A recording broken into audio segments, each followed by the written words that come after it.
بسم الله والحمد لله والصلاة والسلام على رسول الله وعلى آله وصحبه ومن والاه وبعد. أيها الإخوة الكرام، السلام عليكم ورحمة الله وبركاته. আজকের আলোচনা আমাদের ইমাম ইবনে কুদামা আল মাকদিসি রাহিমাহুল্লাহ সংকলিত এবং শেখ মুহাম্মদ সালেহ আল উসাইমিন রাহিমাহুল্লাহ এর ব্যাখ্যাকৃত লুমআতুল ইতিকাদ থেকে আলোচনার ধারাবাহিকতায় আমরা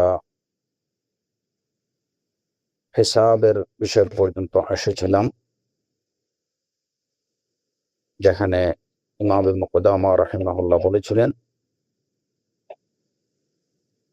فيحاسبهم الله تبارك وتعالى وتنسب الموازين وتنشر الدواوين وتتطاير صحف الأعمال إلى الأيمان والشمائل. فأما من أوتي كتابه بيمينه فسوف يحاسب حسابا يسيرا وينقلب إلى أهله مسرورا، وأما من أوتي كتابه وراء ظهره فسوف يدعو ثبورا ويصلى سعيرا. এই ইমাম ইবনে কুদামা রাহিমাহুল্লাহর এই কথাগুলোর ব্যাখ্যায় শাইখ আমিন রাহিমাহুল্লাহ হিসাবের শাব্দিক এবং আবিধানিক অর্থ এবং হিসাবের বিষয়টা কোরআন সুন্নাহ ইজমায়ে মুসলিমিন দ্বারা প্রমাণিত এই বিষয়গুলো নিয়ে আলোচনা করেছেন। এবং আমরা সর্বশেষ যে বিষয়ে আলোচনা করেছিলাম যে সর্বপ্রথম উম্মতে মুহাম্মাদের ইয়াউমুল কিয়ামা সর্বপ্রথম চার ফয়সালা হবে রাসূলুল্লাহ সাল্লাল্লাহু আলাইহি ওয়াসাল্লামের উম্মতের। আমরা যদিও সর্বশেষ উম্মত, নাহনুল আখিরুন আস-সাবিকুন ইয়াউমুল কিয়ামা আল মাকদিয়্যু বাইনাহুম ক্বাবলা আল খালায়েক। সহিহ বুখারী এবং সহিহ মুসলিমের হাদিস, রাসূলুল্লাহ সাল্লাল্লাহু আলাইহি ওয়াসাল্লাম বলেছেন যে আমরা সর্বশেষ জাতি, কিন্তু ইয়াউমুল কিয়ামা আমরা থাকবো সবার আগে। আমাদের বিচার ফয়সালা হবে সমগ্র মখলুকের আগে। এবং ইবনে আব্বাস রাদিয়াল্লাহু আনহু থেকে বর্ণিত আরেকটি বর্ণনা আছে, তিনি মারফুআন রাসূলুল্লাহ সাল্লাল্লাহু আলাইহি ওয়াসাল্লাম থেকে বর্ণনা করেছেন। রাসূলুল্লাহ সাল্লাল্লাহু আলাইহি ওয়াসাল্লাম বলেছেন, নাহনু আখিরুল উমামি ওয়া আউওয়ালু মান ইউহাসাব। আমরা সর্বশেষ জাতি, কিন্তু হিসাব হবে আমাদের সবার আগে। তো এখান থেকে আমরা জানতে পারছিলাম যে ইয়াউমুল কিয়ামা সবার আগে আমাদের হিসাব হবে, বিচার ফয়সালা আমাদের সবার আগে হবে। তো এটা এই উম্মতের একটা বৈশিষ্ট্য যে জাতি হিসাবে আমাদেরকে দুনিয়াতে সবার শেষে পাঠানো হয়েছে, কিন্তু ইয়াউমুল কিয়ামা আমাদের প্রাধান্য থাকবে সর্বক্ষেত্রে, এই উম্মতের প্রাধান্য থাকবে সর্বক্ষেত্রে। এরপরে শাইখ উসাইমিন রাহিমাহুল্লাহ যে বিষয়টা নিয়ে আলোচনা করেছিলেন সেটা ছিল আউয়ালু মা ইউহাসাবু আলাইহিল আবদু মিন হুকুকিল্লাহি আস-সালাত। আল্লাহর হকের মধ্যে সর্বপ্রথম ইয়াউমুল কিয়ামা যে বিষয়ের হিসাব আল্লাহ আযজা ওয়া জাল্লা বান্দার থেকে নেবেন সেটা হলো সালাত। সর্বপ্রথম সালাতের হিসাব হবে। قول النبي صلى الله عليه وسلم أول ما يحاسب به العبد يوم القيامة الصلاة فإن صلحت صلح سائر عمله وإن فسدت فسد سائر عمله।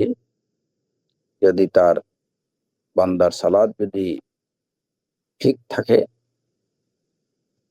সঠিক হয়, তাহলে তার অন্যান্য আমলগুলো সঠিক হবে।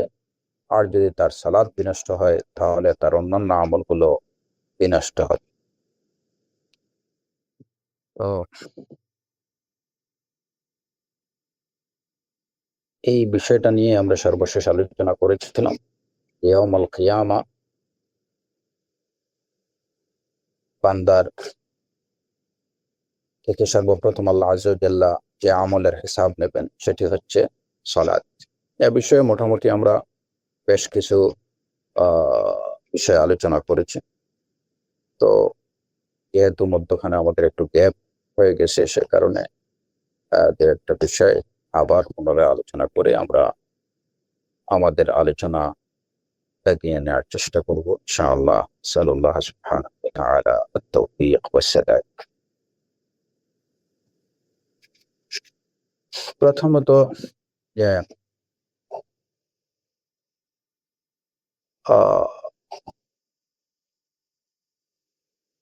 হিসাব সালাতের হবে সবার আগে। এখানে প্রশ্ন থাকতে পারে যে সবার আগে তো ইমানের প্রশ্ন হওয়ার কথা। এই হাদিসে আউয়ালু মা ইউহাসাবু বিহিল আবদু ইয়াউমাল কিয়ামাতি আস-সালাত, রাসূলুল্লাহ সাল্লাল্লাহু আলাইহি ওয়াসাল্লামের এই হাদিসে থেকে এটাই জানা যায় যে প্রথম হিসাব নেওয়া হবে বান্দার থেকে সালাতের। অথচ আমরা বিশ্বাস করি যে সর্বপ্রথম মানুষের ইমানের বিষয়ে ফয়সালা হবে। তো এই কথাটারই জবাব দিয়েছেন শাহ হুসাইমিন রাহিমাহুল্লাহ তার বক্তব্যে, যেটার জবাব হয়ে গেছে মা ইউহাসাবু আলাইহিল আবদ মিন হুকুকিল্লাহি আস-সালাত। আল্লাহর বান্দার কাছে আল্লাহর যে প্রাপ্য, বান্দার উপরে যে আল্লাহর যে অধিকার, সেই অধিকারগুলোর মধ্যে প্রথমত সালাত বিষয়ে হিসাব নেওয়া হবে। এবং অন্য হাদিসে বিষয়টা আরো সুস্পষ্ট যে আমলের মধ্যে সর্বপ্রথম বান্দার থেকে সালাতের হিসাব নেওয়া হবে, বান্দার আমলের মধ্যে। আউয়ালু মা ইউহাসাবু বিহিল আবদু মিন আমালিহি ইয়াউমাল কিয়ামাহ আস-সালাত। তো ইমান মুমিন এবং কাফেরদের মধ্যে পার্থক্য নির্ধারণের পরে, অর্থাৎ কুফফারদের থেকে মুমিনদেরকে পৃথক করার পরে, মুমিনদের থেকে মুমিনদের আমলের মধ্যে, ইমানদারদের তাদের আমলের মধ্যে হতে যে বিষয়ের হিসাব নেওয়া হবে, তন্মধ্যে সর্বপ্রথম বিষয় হচ্ছে সালাত। কারণ ইমানই যদি না থাকে তাহলে তো তার থেকে সালাতের হিসাব, যাকাতের হিসাব বা অন্যান্য আমলের হিসাবের প্রশ্নই আসে না। তো এবং এ বিষয় নিয়ে আমার যতটুকু মনে পড়ে যে আমি আলোচনা করেছি যে কাফেরদের থেকে হিসাব নেওয়া হবে কিনা, বা তাদের থেকে যে হিসাবটা নেওয়া হবে সেই হিসাবটা কেমন হবে। তাদের থেকে আমলের কোনো হিসাব নেওয়া হবে না কাফেরদের, কারণ কুফফার এবং মুশরিকিনদের কোনো আমলই আল্লাহ আযজা ওয়া জাল্লার কাছে গ্রহণযোগ্য না, তাদের সব আমলই বাতিল। সুতরাং তাদের থেকে আমলের হিসাব নেওয়ার কোনো প্রশ্নই আসে না। লা ইন আশরাকতা লা ইয়াহবাতান্না আমালুক ওয়া লা তাকুনান্না মিনাল খাসিরিন। যদি আপনি শিরক করেন তাহলে অবশ্যই আপনার সব আমল বরবাদ হয়ে যাবে এবং আপনি ক্ষতিগ্রস্তদের অন্তর্ভুক্ত হয়ে যাবেন। সুতরাং মুশরিকিন, কুফফার এবং মুশরিকিন এর সব আমল বাতিল। সুতরাং তাদের থেকে আমলের কোনো হিসাব নেওয়ার প্রশ্ন আসে না। তাহলে বিষয় রয়ে গেল যে যারা মুমিনিন মুওয়াহহিদিন যারা, তাদের থেকে সর্বপ্রথম আমলের মধ্যে হতে যে বিষয়টার হিসাব নেওয়া হবে সেটা হচ্ছে as-সালাত। সুতরাং আশা করি বিষয়টা স্পষ্ট। এখন প্রশ্ন হলো যে কেন ইমানের পরে আরো তো অনেক আমাল আছে, যেমন সিয়াম, যাকাত, হজ, হ্যাঁ, এইগুলা বাদ দিয়ে সর্বপ্রথম সালাতের হিসাব কেন? এবং এখানে হাদিসে যে বিষয়টা আরো স্পষ্ট যে যদি এই সালাত এটা ঠিক থাকে, বা ইন সালাহাত আও সালাহাত সালাহা সাইরু আমালিহি ওয়া ইন ফাসাদাত ফাসাদা সাইরু আমালিহি। যদি বান্দার সালাত ঠিকঠাক থাকে তাহলে তার অন্যান্য আমলগুলো ঠিকঠাক থাকবে, আর যদি সালাত বিনষ্ট হয় তাহলে তার অন্যান্য আমলগুলো বিনষ্ট হবে। তো কেন? এর কারণ যেটুকু জানা যায় কোরআন এবং সুন্নাহর আলোকে, কোরআন এবং সুন্নাতে সালাত সম্পর্কিত যে আয়াতগুলো আছে সেই আয়াতগুলোর দিকে লক্ষ্য সালাত হচ্ছে এমন একটা ইবাদা, এমন একটা আমল, যে আমলের মাধ্যমে বা যে আমলের মধ্য দিয়ে আল্লাহ সুবহানাহু ওয়া তাআলার প্রতি বান্দার উবুদিয়তের অর্থাৎ দাসত্বের সর্বোচ্চ বহিঃপ্রকাশ ঘটে, যেটা অন্য কোনো আমলের দ্বারা ততটুকু প্রকাশ পায় না। সালাতের মাধ্যমে আল্লাহ সুবহানাহু ওয়া তাআলার প্রতি বান্দার উবুদিয়্যার বহিঃপ্রকাশ যতটুকু ঘটে অন্য কোনো আমলের মধ্যে ততটুকু নেই। কারণ সালাতের শুরু থেকে শেষ পর্যন্ত সবই হচ্ছে উবুদিয়্যার সর্বোচ্চ বহিঃপ্রকাশ। কিয়াম থেকে নিয়ে সুজুদ পর্যন্ত, সালাম ফিরানো পর্যন্ত, এই পুরো প্রক্রিয়াটা এর মধ্যেই রয়েছে উবুদিয়্যা, উবুদিয়্যা আর উবুদিয়্যা। বিনয়, আয-যুল, আল-ইনকিসার, আত-তাযাল্লুল, উবুদিয়্যা, কুনুত, খুশু', খুযু', এই সবগুলো বিষয় দ্বারা সালাত পরিপূর্ণ।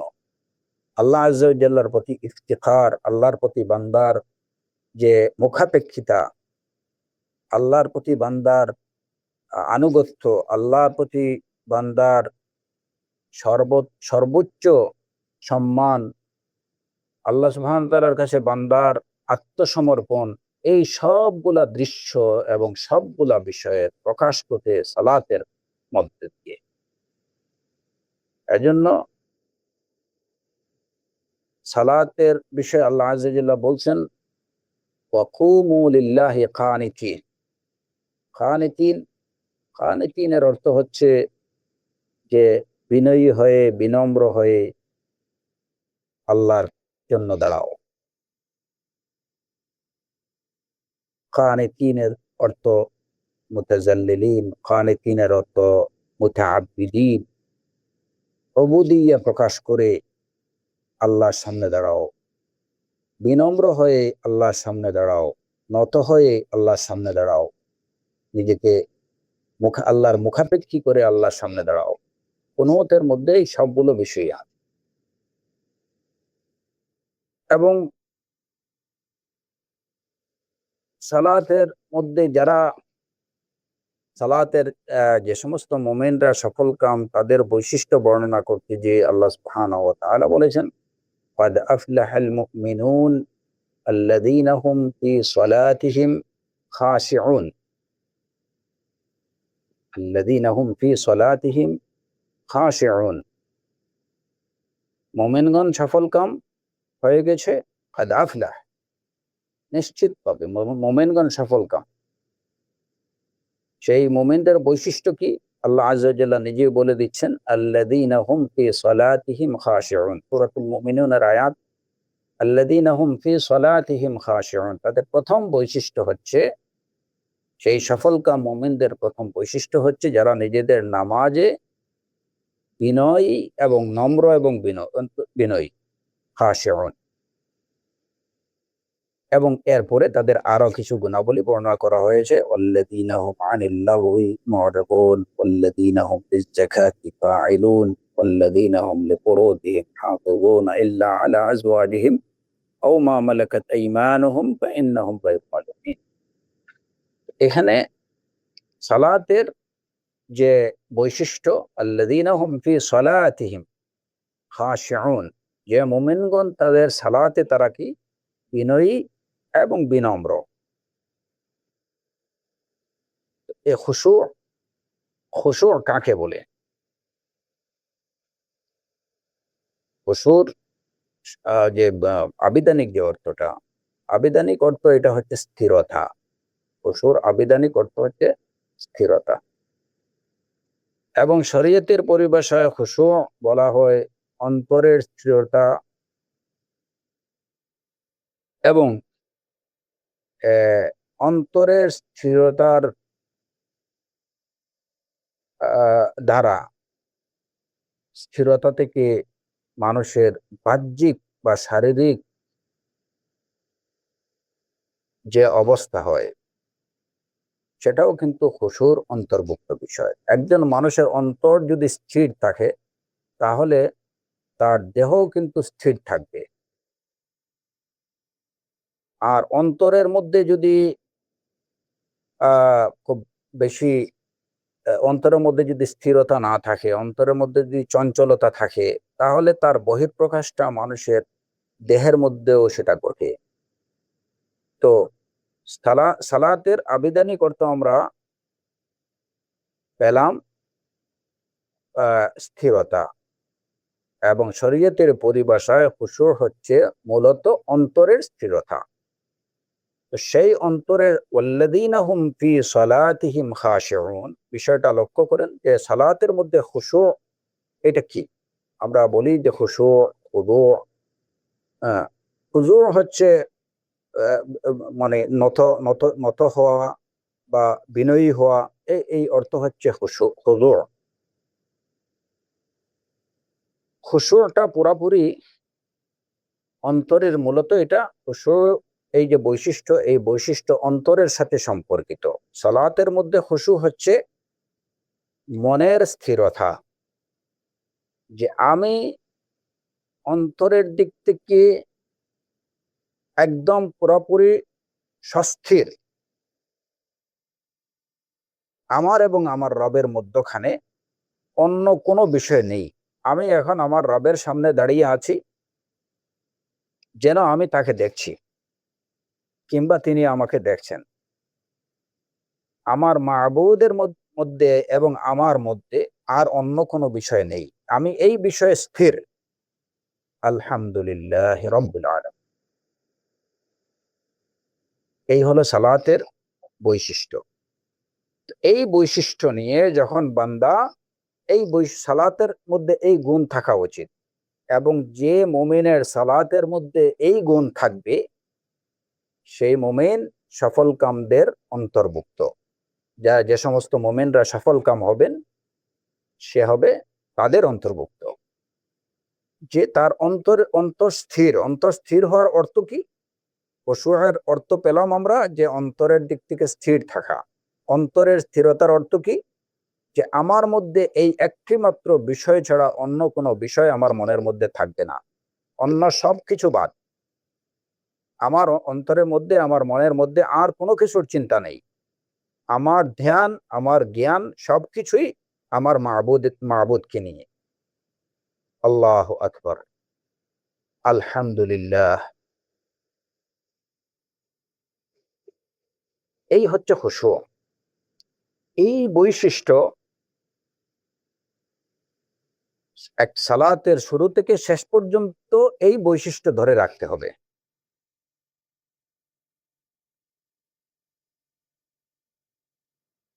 এই বৈশিষ্ট্য বা এই গুণাবলীগুলো দেখা যায় যে অন্য কোনো ইবাদতে ততটুকু পাওয়া যায় না।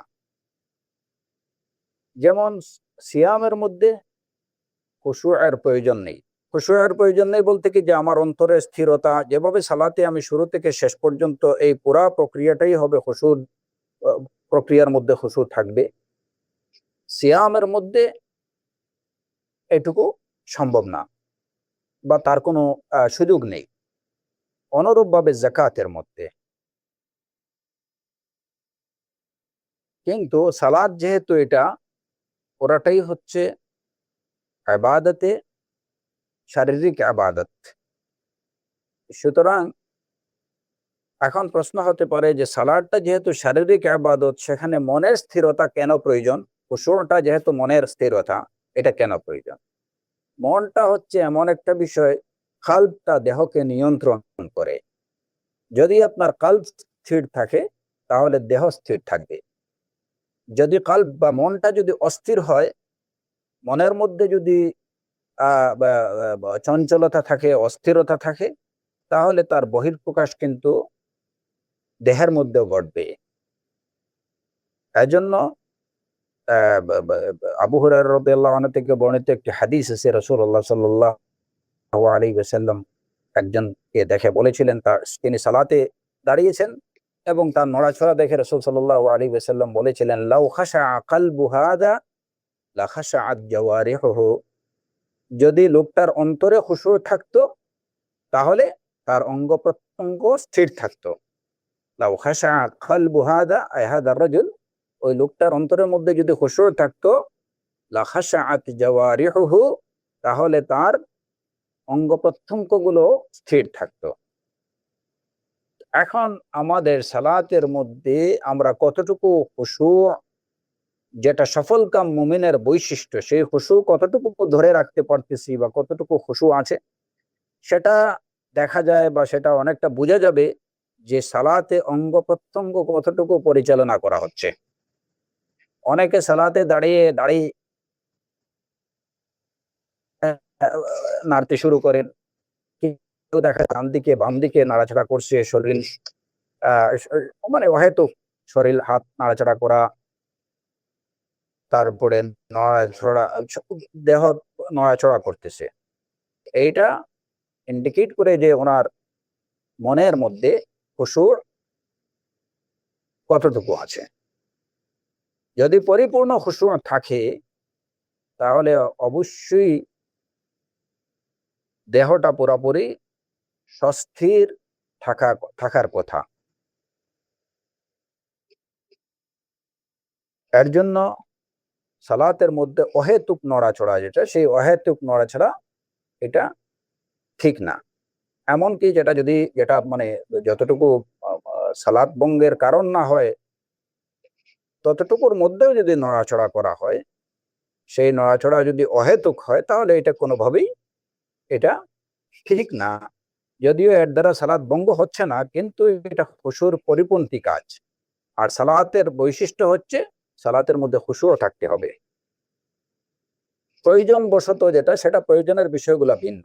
এখন কারো যদি শরীরে চুলকানি থাকে, কিংবা সে কোনোভাবেই সেটা কি করতে পারছে না, এগুলা ভিন্ন বিষয়। কিন্তু দেখা যায় যে মানে অনেকেই, যাদের সালাতে দাঁড়ালে পরেই বিভিন্ন ধরনের ওয়াসওয়াসা তৈরি হয়, তার মনের মধ্যে অস্থিরতা চলে আসে, তখনই দেখা যায় যে তার নড়াচড়া বেশি হচ্ছে, এবং এইগুলা কোনো প্রয়োজনীয় নড়াচড়া না, অহেতুক নড়াচড়া। যদিও সেই নড়াচড়া গুলো এমন পর্যায়ে না যেটা তার সালাত ভঙ্গ করার কারণ হয়, সালাত ভঙ্গ হওয়ার কারণ হয়, কিন্তু তারপরে সেই অহেতুক নড়াচড়া গুলো খুশুর পরিপন্থী কাজ। তো قد أفلح المؤمنون الذين هم في صلاتهم خاشعون, এই সালাতের বৈশিষ্ট্য হচ্ছে খুশু, এই সালাতের বৈশিষ্ট্য হচ্ছে কুনুত।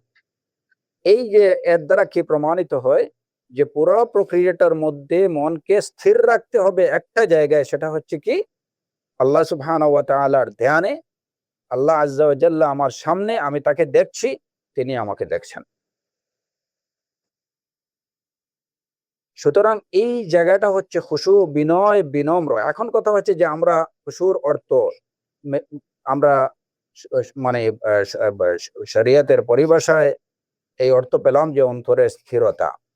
এখন সাধারণত আমরা যখন বলি যে খুশু হচ্ছে বিনয়ী এবং বিনম্রতা, বিনয় প্রদর্শন করা, এটা হচ্ছে খুশু। হ্যাঁ, এটা হচ্ছে যখন অন্তর স্থির থাকবে, তখন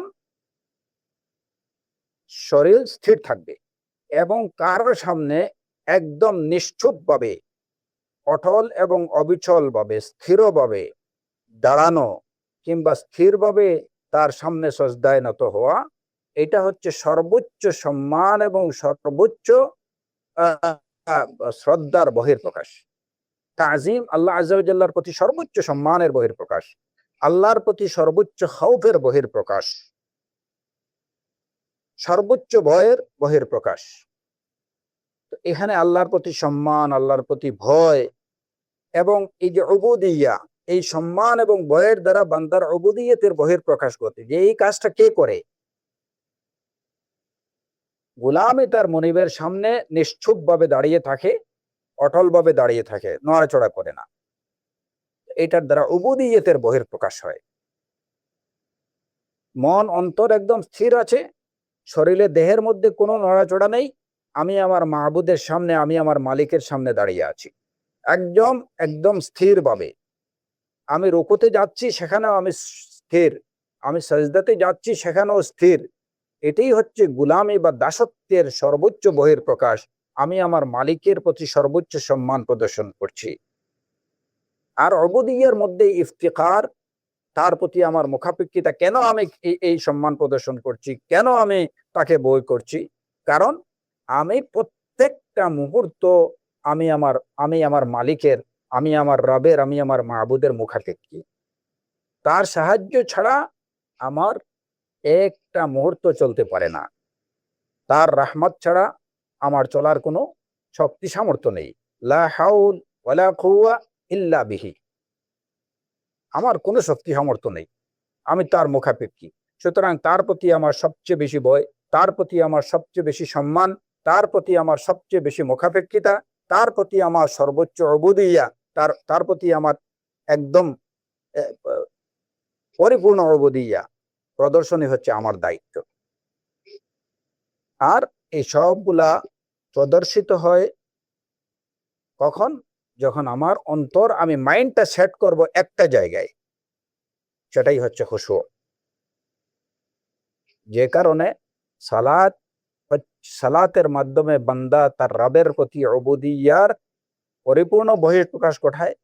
এই কারণে সালাত হচ্ছে অন্যান্য আমল থেকে সম্পূর্ণ আলাদা একটা বিষয় এবং সবচেয়ে বেশি মর্যাদাবান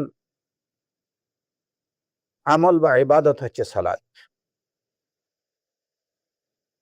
এ কারণে ইয়াউমুল কিয়ামা আল্লাহ আজ্জা ওয়া জাল তার মুমিন বান্দাদের থেকে সর্বপ্রথম তার সালাতের হিসাব নেবেন। এবং এই কারণেই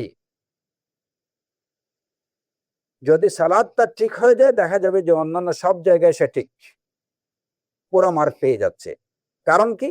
যে ওই প্রক্রিয়াটা ট্রেনিং এর মাধ্যমে যখন বান্দা 5 ওয়াক্ত সালাতে সে তার মাইন্ডটা কেবল তার মাবুদের জন্য সেট করতে পারবে, তাহলে অন্যান্য আমলে তার ইখলাস, তার উবুদিয়্যাহ ঠিক থাকা, এটা তার জন্য সহজ হবে। ফা ইন সালাহাত সালাহা সাইরু আমালিহি ওয়া ইন ফাসাদাত ফাসাদা সাইরু আমালিহি। যেভাবে দুই একটা কোয়েশ্চন করলে, ভালো এক্সামিনার দুই একটা কোয়েশ্চন করলে উনি বুঝতে পারেন যে স্টুডেন্টটা কেমন। অনেকগুলো কোয়েশ্চন ঘন্টার পর ঘন্টা প্রশ্ন করতে হয় না। বিজ্ঞজনেরা মাত্র শর্ট কোয়েশ্চেনের মাধ্যমে বুঝতে পারে যে স্টুডেন্ট কতটুকু ট্যালেন্ট। আল্লাহ রাব্বুল আলামিন বান্দার থেকে তার প্রথম যে বিষয়ের হিসাবটা নেবেন, ওইটা থেকে তিনি বান্দার সামনে প্রমাণ করে দেবেন যে সে কতটুকু সফল বাকিগুলোতে। কারণ এই টেস্ট তো আল্লাহ আজ্জা ওয়া জাল্লার নেয়ার দরকার নেই, হিসাব তো আল্লাহর নেয়ার দরকার নেই। আল্লাহ আজ্জা ওয়া জাল্লা জানেন যে সে কিভাবে সালাত আদায় করতে, তার সালাত সঠিক না বেঠিক, তার সালাত কতটুকু ঠিক ছিল, এই বিষয়গুলো আল্লাহ আজ্জা ওয়া জাল তিনি সবই জানেন। কিন্তু তারপরে ইয়াউমুল কিয়ামায় হিসাবের বিষয়গুলো, এই বিষয়ে আমরা আগে বলছি যে কেন হিসাব, যে আল্লাহ আজ্জা ওয়া জাল্লা বান্দাকে প্রমাণ করে দিতে চান যে তুমি দেখো তুমি কি করছো, আমার তো জানাই আছে, তুমি দেখো, যাতে তুমি কোনো ওজর পেশ করতে না পারো। এই কারণে যখন সর্বোচ্চ উবুদিয়্যার জায়গাটা, এই জায়গাতে বান্দা যখন ফাঁস করে নেবে, সে সফল হয়ে যাবে, তখন অন্যান্য আমলগুলোতে সে সফল কাম বলে বিবেচিত হবে। অন্যান্য আমলগুলো সে সফল কাম। قد أفلح المؤمنون الذين هم في صلاتهم خاشعون। এজন্য ইয়াউমুল কিয়ামা সর্বপ্রথম হিসাব নেওয়া হবে সালাতের। সালাত ঠিক আছে, অন্যান্য সব আমল ঠিক আছে। সালাত ঠিক নেই, এই জায়গাতে যদি বান্দা ধরা খেয়ে যায়, সে যদি এই জায়গাতে বিফল হয়, তাহলে অন্যান্য আমলগুলোতেও সে বিফল হবে, তার অন্যান্য আমলগুলো ঠিক থাকবে না। কাদ আফলাহা, যদি ঠিক থাকে তাহলে সে সফল। এই ফালাহ কাকে বলে? ফালাহ কাকে বলে? ফালাহের খুব ছোট্ট একটা শব্দ, কিন্তু এটা এত বেশি ব্যাপক অর্থবোধক, এবং এই ফালাহের অর্থটা যে কত ব্যাপক, সেটা যদি বান্দা জানতে পারে, তাহলে সে অবশ্যই সেই ফালাহ লাভের জন্য আর বেশি সচেষ্ট হবে। আমরা যেমন যেমন ওই যে আজানের মধ্যে মুয়াজ্জিনদেরকে বলতে শুনি হাইয়া আলাল ফালাহ।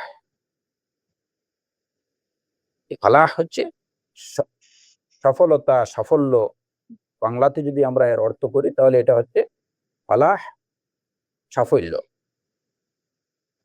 এখন এই আবিধানিক অর্থটা কি ফালাহের? ফালাহের আবিধানিক অর্থ যেটা, এটাকে যদি আমরা বিশ্লেষণ করি তাহলে এর অর্থ দাঁড়ায় যে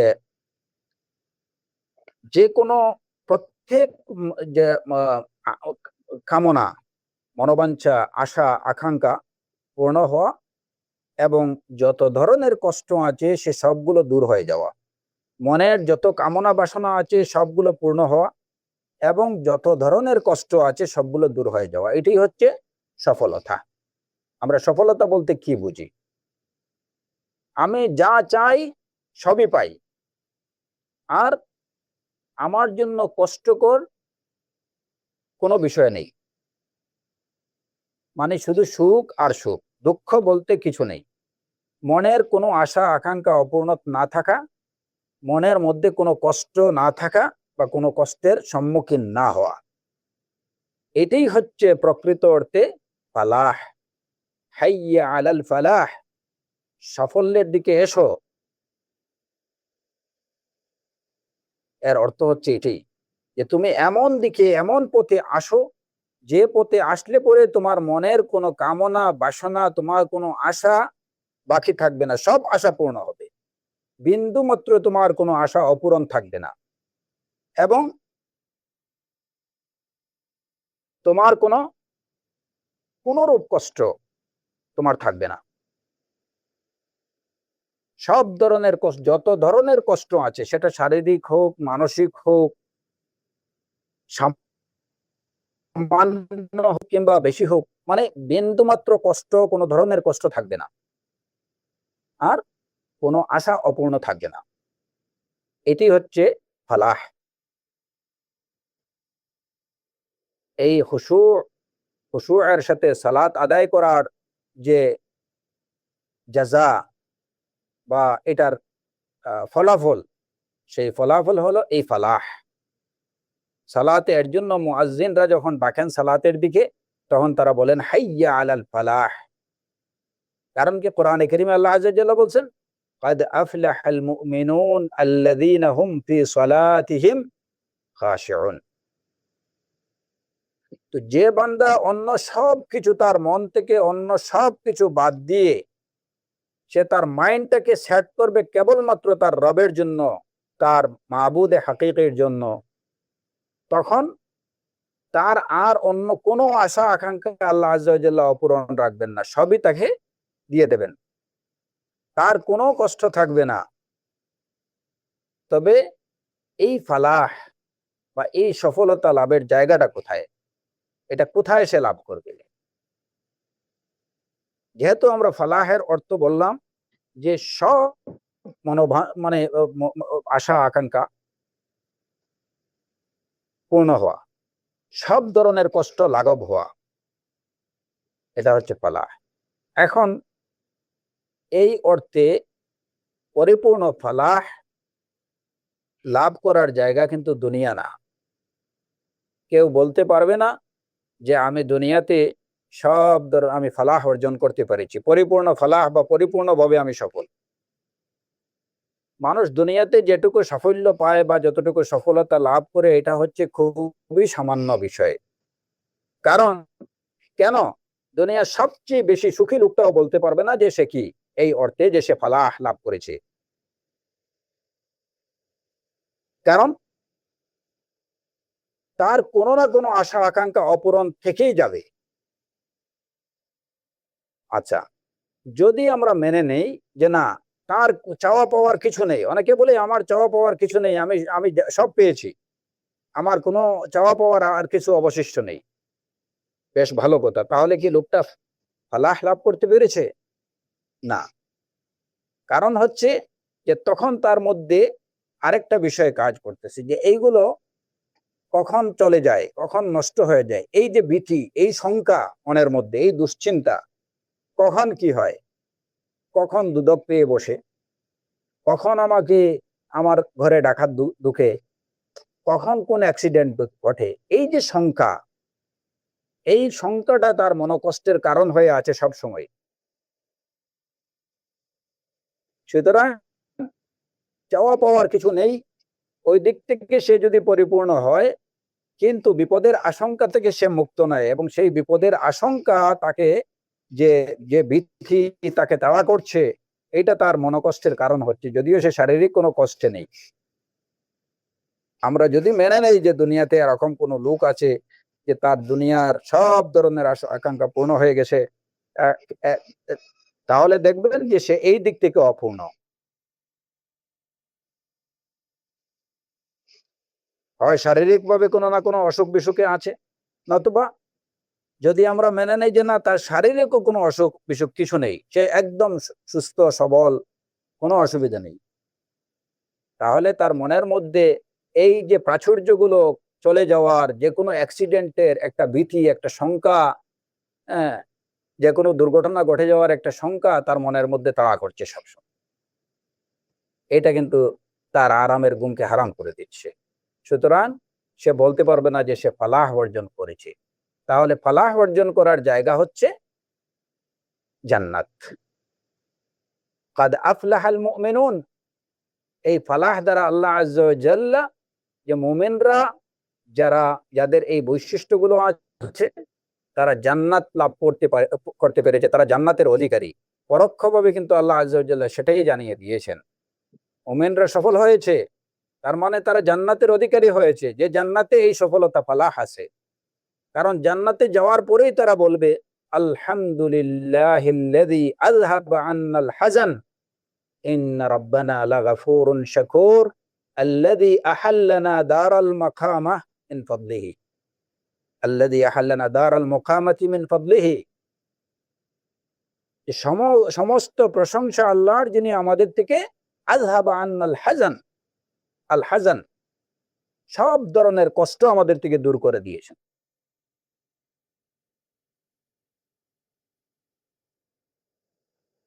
ওইখানে যাওয়ার পরে আর কোনো কষ্ট থাকবে না, আর যত চাওয়া পাওয়া সবই ওইখানে পরিপূর্ণ হবে। ওয়ালাহুম লাহুম ওয়ালাহুম মা ইয়াদদাউন,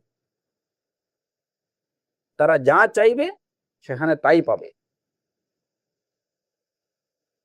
লাহুম ফিহা মা ইয়াশাউন, লাহুম ফিহা মা ইয়াশাউন ওয়া লাদাইনা মাজিদ। কোরআনে কারীমে আল্লাহ আযজা ওয়া জাল্লা বলছেন যে তাদের জন্য সেখানে যা চাইবে সবই তাদের জন্য রাখা হয়েছে, আর এছাড়া আরো বেশি কিছু অতিরিক্ত কিছু আমার কাছে আছে যা আমি তাদেরকে দেব। ওয়া লাদাইনা মাজিদ। সুতরাং তাদের কোনো আশা আকাঙ্ক্ষা অবশিষ্ট থাকবে না। আর এর সাথে সাথে এই যে এগুলা চলে যাওয়ার বা এগুলা বিনষ্ট হয়ে যাওয়ার, এই সুখ ধ্বংস হয়ে যাওয়ার, এ ধরনের কোনো ভয়, কোনো শঙ্কা তাদের মধ্যে কাজ করবে না। আলহামদুলিল্লাহিল্লাযী আযহাবা আন্নাল হাযান। তার জন্য যারা একবার জান্নাতে প্রবেশ করবে তাদের আর কোনো খাউফ নেই, কোনো হাজান। লা খাউফুন আলাইহিম ওয়ালা হুম ইয়াহজানুন। যারা জান্নাতের নিয়ামত একবার লাভ করবে তারা এই নিয়ামত থেকে আর কখনো বঞ্চিত হবে না। সুতরাং এটা নষ্ট হওয়ার বা এটা চলে যাওয়ার, এর থেকে বঞ্চিত হওয়ার তাদের কোনো আশঙ্কা তাদের মধ্যে থাকবে না। সুতরাং তাদের মনোকষ্টের কোনো কারণ থাকবে না। এই হচ্ছে তাহলে ফালাহ লাভের প্রকৃত জায়গা হচ্ছে জান্নাত। কাদ আফলাহাল মুমিনুন। দুনিয়ার যে সফলতা, দুনিয়ার সফলতা এটা আংশিক এবং খুবই নগণ্য সফলতা। এটা প্রকৃত সফলতার, প্রকৃত অর্থে এটা সফলতা না। কারণ এখানে সব সময় মানুষের যে সব আশা পূরণ হয় এটা কেউ দাবি করতে পারবে না। কোনো না কোনো দিক থেকে সে তার মধ্যে অতৃপ্তি থেকেই যায়, এবং তার মধ্যে ভয় ভীতি, এই সমস্ত যদি শারীরিক কষ্ট না হয়, মনোকষ্ট তার মধ্যে কাজ করে। তো আমাদের বিষয় ছিল যে সালাতকে প্রথম হিসাবটা কেন সালাতের হবে। যে সালাতের এই বৈশিষ্ট্য, যে সালাত মানুষকে ওই সফলতা দেয়, এই সালাত ঠিক আছে কিনা, এবং এটা আল্লাহ জাল্লা বান্দা থেকে প্রথম হিসাব নেবেন। যদি সে এইখানে সফল হয়, তাহলে সে অন্যান্য আমলের ক্ষেত্রেও সে সফল হবে।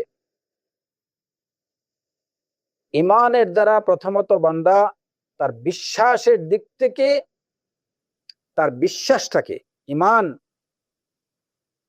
তাওহীদি বিশ্বাসের দ্বারা বান্দা তার মাইন্ডটাকে সেট করছে আল্লাহ আজ্জা ওয়া জাল্লার, একমাত্র আল্লাহর প্রতি। যে তার মাইন্ড থেকে, তার অন্তর থেকে, তার বিশ্বাসের জগৎ থেকে অন্য যা কিছু আছে সবকিছুর উলুহিয়াকে ফেলে দিয়ে কেবলমাত্র সে সত্য মাবুদ হিসাবে আল্লাহ আজ্জা ওয়া জাল্লাকে সে স্বীকার করছে, বিশ্বাস করছে। তার মাইন্ডের মধ্যে যে হক মাবুদ একমাত্র আল্লাহ, লা ইলাহা ইল্লাল্লাহ। ওই ইমানের দ্বারা সে যখন অন্য সব কিছু থেকে সে তার মাইন্ড সরাই নিয়ে, তার বিশ্বাসটাকে সরাই নিয়ে কেবলমাত্র একমাত্র আল্লাহ আজ্জা ওয়া জাল্লার উলুহিয়াকে স্বীকার করে নেছে, তখন সে ইমানের দিক থেকে সে সফলতা অর্জন করছে। যে কারণে কুফফার এবং মুশরিকিন থেকে তাকে পৃথক করে নেওয়া হয়েছে। জাহান্নামের চিরস্থায়ী বাসিন্দা হওয়ার যে আশঙ্কা ছিল, সেই আশঙ্কা তার থেকে দূর হয়ে গেছে। কারণ সে বিশ্বাসের দিক থেকে একমাত্র সে আল্লাহ আজ্জা ওয়া জাল্লাকে তার একমাত্র মাবুদ হিসাবে স্বীকার করে নিয়েছে। তার বিশ্বাসের মধ্যে অন্য কোনো ইলাহ নেই, একমাত্র আল্লাহ আজ্জা ওয়া জাল্লা। এরপরে সে দেখা গেল যে আমলের ক্ষেত্রেও সে তার এই বিশ্বাসের প্রতিফলন ঘটাতে পেরেছে, এবং এই বিশ্বাসের প্রতিফলন পরিপূর্ণভাবে ঘটানো যায় সালাতের মধ্যে। একদম শুরু থেকে শেষ পর্যন্ত কিয়ামের দ্বারা, রুকুর দ্বারা, যে সে যখন বলল লা ইলাহা ইল্লাল্লাহ, অর্থাৎ লা মা'বুদা বিহাক্কিন ইল্লাল্লাহ, আল্লাহ ব্যতীত কোনো হক মা'বুদ নেই, এই বিশ্বাস সে নিজের অন্তরের মধ্যে যখন একদম পাকাপোক্ত করে নিল, তখন সেই মা'বুদ উবুদিয়্যাহ, এবার সে তার উবুদিয়্যাহটা প্রকাশ করবে। আল্লাহকে সে তার প্রকৃত মা'বুদ হিসাবে, একমাত্র মা'বুদ হিসাবে সে মনে প্রাণে বিশ্বাস করছে। এবার এই যে বিশ্বাস করছে, সেটার বহির্প্রকাশ সে ঘটাবে এই আমলের দ্বারা, এবং সেই উবুদিয়্যাহর বহির্প্রকাশ হয় সালাতের মধ্যে।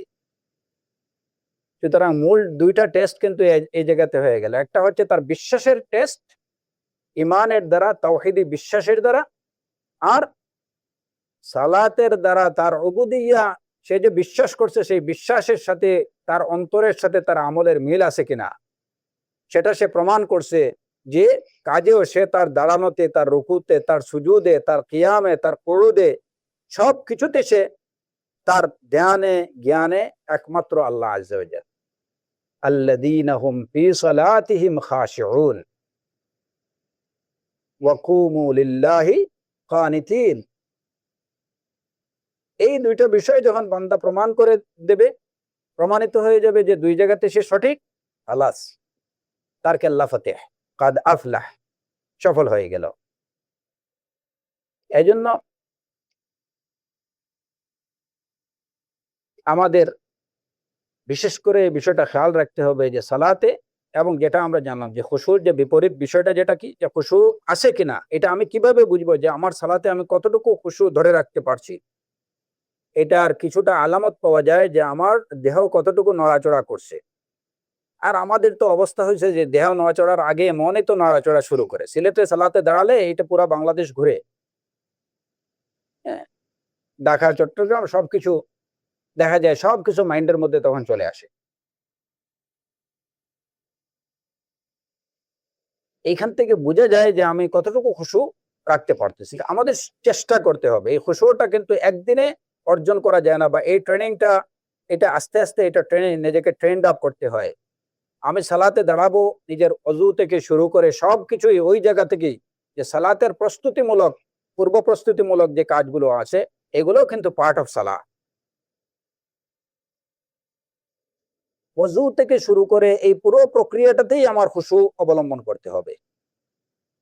আর ওইখান থেকে যদি আমি আমার কাজ শুরু করি তাহলে দেখা যাবে যে সালাত, আলহামদুলিল্লাহ, যে সালাতের মধ্যে কি আসবে, খুশুটা তত বেশি আসবে। যদি মানে ওই যে মূলে যদি গলদ হয়, যখন কেউ অজু করতে গেল ওইখানেই আসলে সে কিসের জন্য অজু করছে, দৌড়াইয়া মসজিদে গেল, অজুখানায় ঢুকলো, হাত পা ধুইলো, অজু করলো, মানে কি বিষয়, আমি কেন করছি, এখনো মাইন্ড সেট করতে পারেনি। হ্যাঁ, সালাতে আসছে কিন্তু মাইন্ড সেট হয়নি ওইভাবে। তো এইখান থেকে গলদটা মূলত ওই জায়গা থেকে শুরু হলো। আপনি অজু করতে যান, সালাতের জন্য যাচ্ছেন, অজু করতে যান, বিসমিল্লাহ বলে অজু শুরু করেন, ওইখান থেকে মাইন্ডটাকে সেট করতে শুরু করেন পুরাপুরি। খুশুর সাথে অজু করেন, খুশু থাকবে অজুর মধ্যে, তাহলে আপনার সালাতের মধ্যে খুশু আসবে। আপনি যাচ্ছেন, কোথায় যাচ্ছেন? আমি মসজিদে যাচ্ছি, সালাতের জন্য যাচ্ছি, আমি ফালাহের দিকে যাচ্ছি, আমাকে ফালাহের দিকে ডাকা হয়েছে, আমি ফালাহের দিকে যাচ্ছি, সাফল্য অর্জনের দিকে যাচ্ছি। মসজিদের দিকে যাওয়ার সময় কিন্তু খুশু রাখতে হবে। এইটা আচ্ছা ঠিক আছে, মসজিদ সামনে পড়ছে, এখানে সালাদটা আদায় করে নি, অনেকে এইভাবে বলে থাকেন, মসজিদ সামনে পড়ছে এখানে সালাদ আদায় করে। হ্যাঁ, সালাদ তো আপনি অবশ্যই আদায় করবেন, কিন্তু আপনার মসজিদে যাওয়াটা, সেখান থেকেই আপনি মাইন্ড সেট করেন কেন যাচ্ছেন, কি উদ্দেশ্যে যাচ্ছেন। সাফল্য অর্জনের জন্য যাচ্ছি, রবের সামনে দাঁড়ানোর জন্য যাচ্ছি, মুনাজাতের জন্য আমি যাচ্ছি, আমার রবের সাথে কথোপকথনের জন্য আমি যাচ্ছি, আমি সে উদ্দেশ্যে অজু করছি। ওই জায়গা থেকে যদি শুরু করা যায় তাহলে দেখবেন যে আপনার সালাতের মধ্যে যে কনসেন্ট্রেশন বা এখানে মাইন্ডটা সেট থাকা, এটা সহজ হবে। আর নতুবা ওই জায়গাতেই গন্ডগোল শুরু হবে, এটা একদম সালাতে শেষ পর্যন্ত থাকবে। হ্যাঁ, এবং সর্বাবস্থায় আল্লাহ আযজা ওয়া জাল্লার খুশু খুজু এবং সঠিকভাবে আল্লাহ আযজা ওয়া জাল্লার ইবাদত গুলো করার জন্য আল্লাহ সাহায্য চাইতে হবে। আল্লাহ সাহায্য ছাড়া কোনো কিছুই হবে না, এটাও আমাদের মনে রাখতে হবে। লা হাওলা ওয়ালা কুওয়াতা ইল্লা বিল্লাহ, এর হাকিকত বুঝতে হবে যে আল্লাহ সাহায্য ছাড়া, আল্লাহ তৌফিক ছাড়া আমি কোনো ভালো কাজ করার শক্তি সামর্থ্য আমার নেই, এবং আল্লাহর সাহায্য ছাড়া কোনো মন্দ কাজ থেকে নিজেকে বিরত রাখার শক্তি সামর্থ্য আমার নেই। এখন যে না, আমি এখন থেকে ডিটারমাইন্ড, আমি সালাতে খুশু ঠিক রাখবো, এটা মনে করে যদি কেউ আবার যে গায়ের জোরে নিজের মধ্যে খুশু নিয়ে আসবেন, এটা যদি চিন্তা করেন, তাহলে সেটাও একটা ভুল প্রক্রিয়া, সেটা অর্জন করা যাবে না।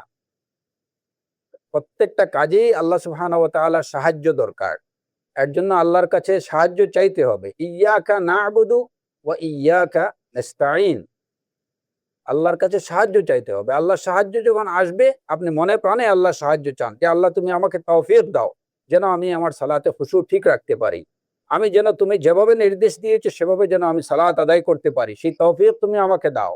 তোমার তৌফিক ছাড়া কোনো কিছু করার শক্তি সামর্থ্য আমার নেই, আমি মিসকিন, আমি ফকির।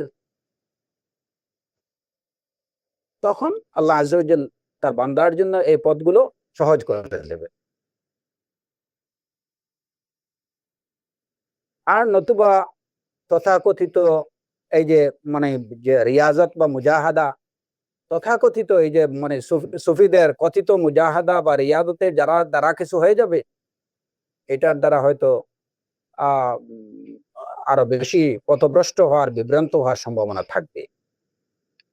কোরআন এবং সুন্নাহ নির্দেশিত পথে আপনাকে রিয়াদত এবং মুজাহাদা করতে হবে। আল্লাহুম্মা আইন্নি আলা যিকরিক ওয়া শুকরিক ওয়া হুসনি ইবাদাতিক। আপনি প্রত্যেক সালাতের শেষে আপনি আল্লাহ আযজা ওয়া জাল্লার কাছে এইটুকু দোয়া করেন, আল্লাহুম্মা আইন্নি আলা যিকরিক ওয়া শুকরিক, আল্লাহ তোমার জিকির এবং তোমার শুকর আদায়ের জন্য আমাকে তৌফিক দাও, আমাকে সাহায্য করো। ওয়া হুসনি ইবাদাতিক, সুন্দরভাবে উত্তমভাবে তোমার ইবাদতের তৌফিক আমাকে দাও। রাসূলুল্লাহ সাল্লাল্লাহু আলাইহি ওয়াসাল্লাম তার সাহাবাদেরকে এই দোয়া শিখিয়ে দিয়েছেন। আল্লাহর কাছে জিকির এবং শুকরের জন্য, উত্তমভাবে ইবাদত সম্পাদনের জন্য আল্লাহ আযজা ওয়া জাল্লার কাছে সাহায্য চাইতে হবে। তো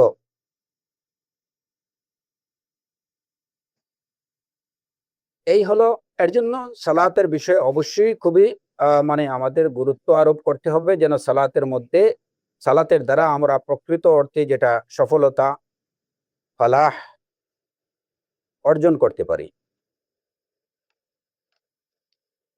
এখানে এই যে আহ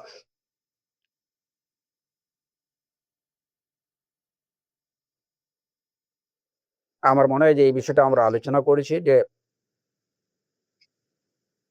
আমরা অন্য হাদিসে দেখতে পাই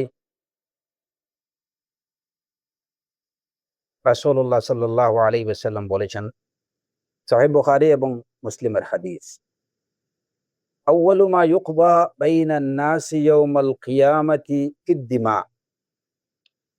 আউয়ালু মা ইউকবা বাইনান নাসি ইয়াউমাল কিয়ামাতি ফিদ-দিমা। সহিহ বুখারী এবং সহিহ মুসলিমের হাদিস, ইবনে মাসউদ রাদিয়াল্লাহু আনহু থেকে বর্ণিত, যে কিয়ামতের দিন সর্বপ্রথম মানুষের মধ্যে যে বিষয়ে ফয়সালা করা হবে সেটা হলো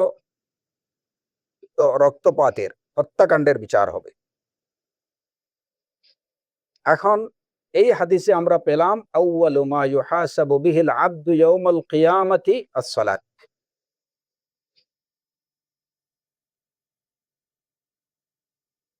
সর্বপ্রথম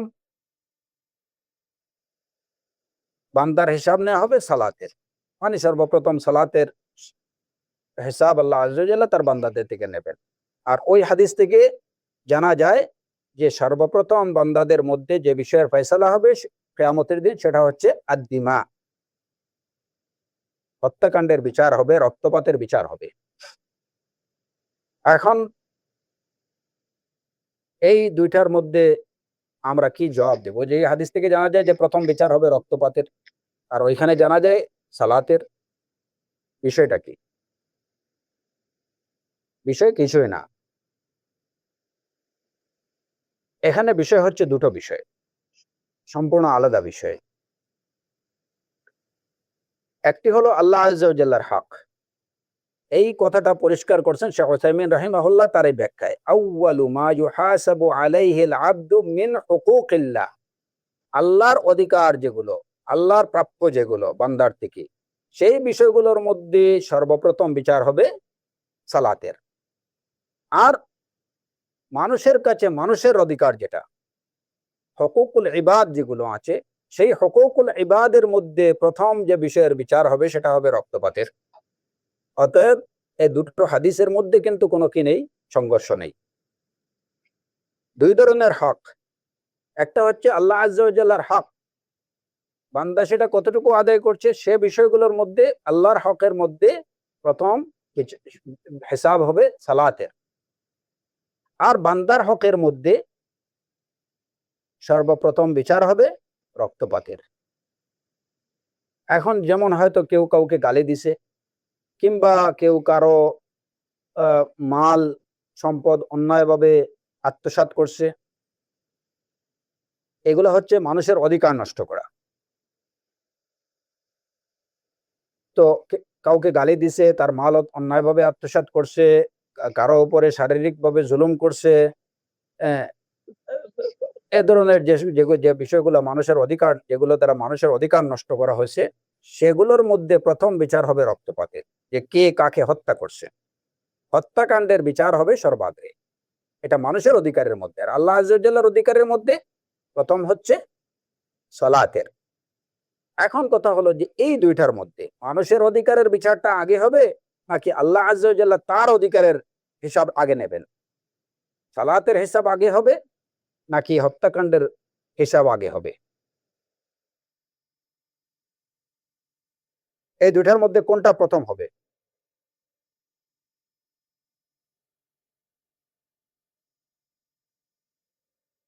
এ বিষয়ে বর্ণিত যে হাদিসগুলো আছে, সেই হাদিসগুলো থেকে জানা যায় যে প্রথম হিসাব আল্লাহ আযজা ওয়া জাল্লা তার অধিকারের বা তার হকের হিসাব নেবেন। প্রথমত তার হিসাব নেবেন, এরপরে বান্দার অধিকারের বিষয়ে বা বান্দার অধিকারের বিষয়ে হুকুকুল ইবাদের ফয়সালা হবে।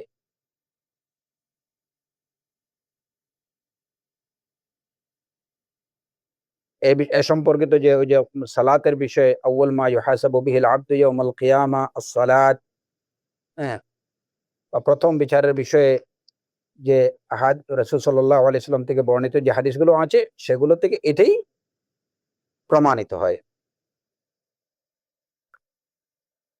ইন্না আউয়ালা মা ইউহাসাবু আন-নাসু বিহি ইয়াউমাল কিয়ামাতি মিন আমালিহিম আস-সালাত।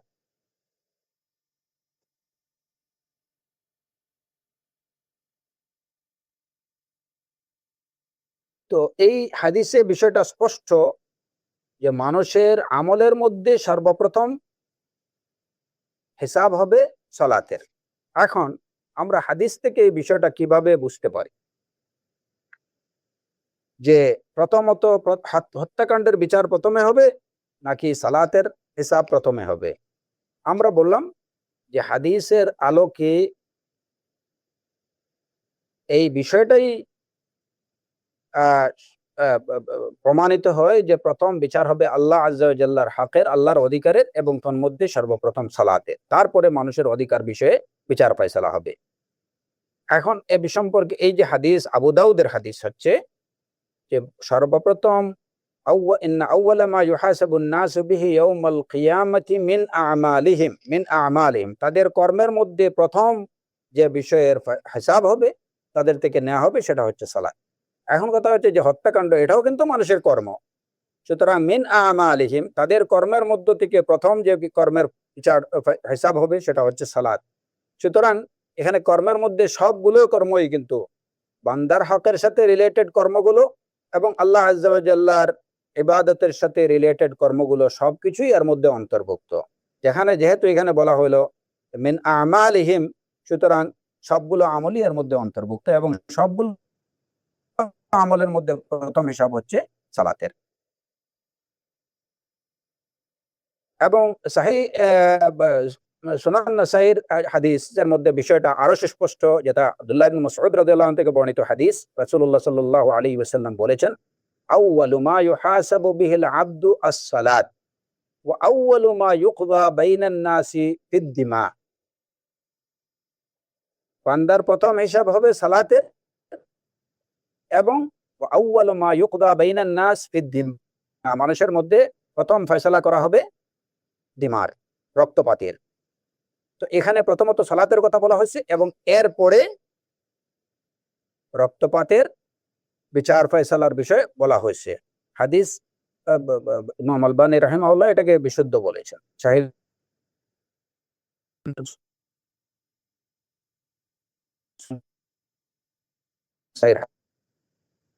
তো এই হাদিসগুলো দ্বারা এই বিষয়টা মানে হয় এবং এরপরে দিমার।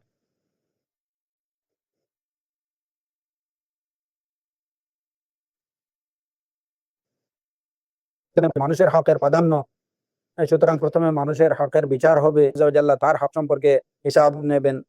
এ ধরনের কোনো কিছু মানে নিজের মন গড়ার কোনো কিছু বলার সুযোগ এই জায়গাতে নেই, কারণ বিষয়টা হচ্ছে ইয়াউমাল কিয়ামার বিষয়। হ্যাঁ, এখানে কি হবে না হবে সে বিষয়গুলো আমরা জানতে পারি কেবলমাত্র ওয়াহির মাধ্যমে, অর্থাৎ কোরআন এবং সুন্নাহর মাধ্যমে। কোরআন এবং সুন্নাহর বাইরে নিজের অনুমান ভিত্তিক ওই সমস্ত বিষয়ে কোনো কথা বলার সুযোগ এই জায়গাতে নেই।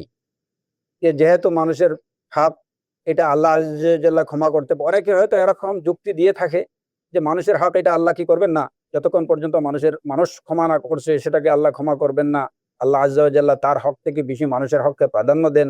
তো সুতরাং প্রথমে হয়তো মানুষের অধিকার সম্পর্কে বিচার হবে, আল্লাহ আজ্জা ওয়া জাল্লা তার অধিকার সম্পর্কে ক্ষমা করে দেবেন। এ ধরনের অনেকগুলা কথাবার্তা অনেকে বলে থাকে। তো আসলে এই কথাগুলো অনুমান নির্ভর, যেগুলা বলা এ সমস্ত বিষয়, কিয়ামত সম্পর্কিত বিষয়ে, দ্বীনি বিষয়ে নিজের অনুমান নির্ভর কোনো কথা বলা এটা ঠিক না। ওয়ালা তাকফু মা লাইসা লাকা বিহি ইলমুন, এখানে যা বলতে হবে অবশ্যই ওয়াহী থেকে যা জানা যায় সেই বিষয় সেটাই বলতে হবে, এর বাইরে কোনো কিছু বলা যাবে না। তো হাদিসের বাহ্যিক হাদিসগুলো দ্বারা এটাই জানা যায় যে প্রথম বিচার হবে সালাতের।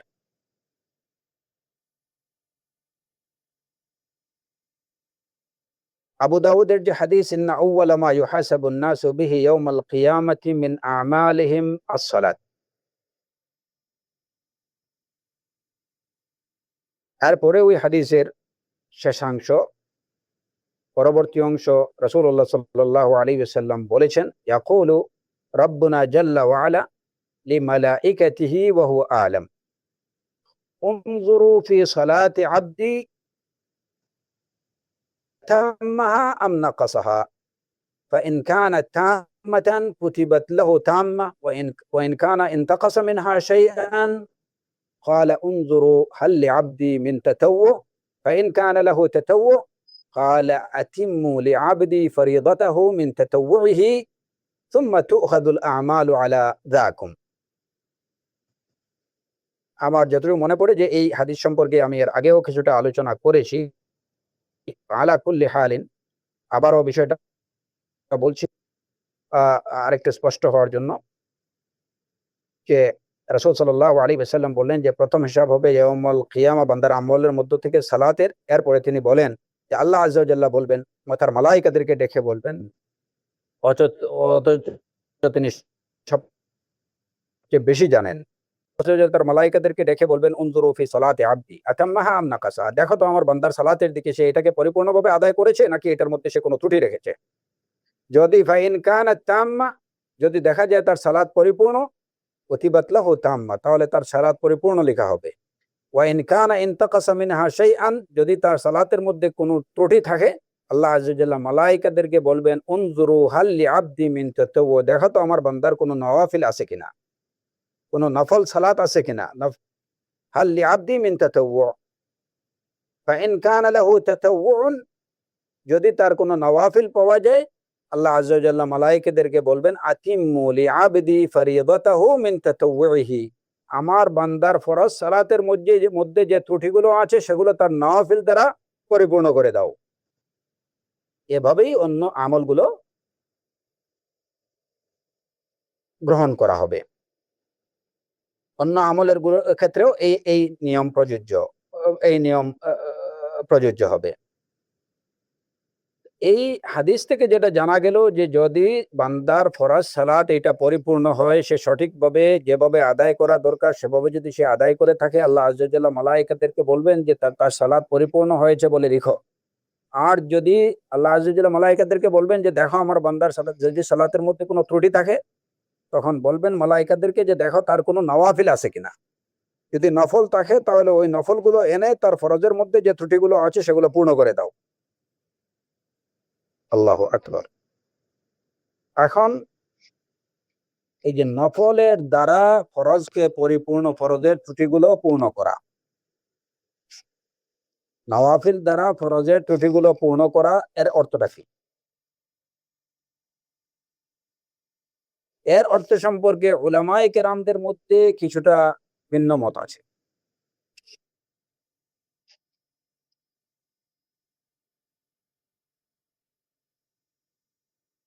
নওয়াফিল দ্বারা ফরজকে পরিপূর্ণ করা এবং ফরজের মধ্যে ত্রুটি থাকা, এর অর্থ সম্পর্কে উলামায়ে কেরামদের মধ্যে কিছুটা ভিন্ন মত আছে। কিছুটা ভিন্ন মত আমি বলছি, এখানে খুব মেজর কোনো কিছু নেই, কিন্তু তারপরেও কিছুটা ভিন্ন মত আছে।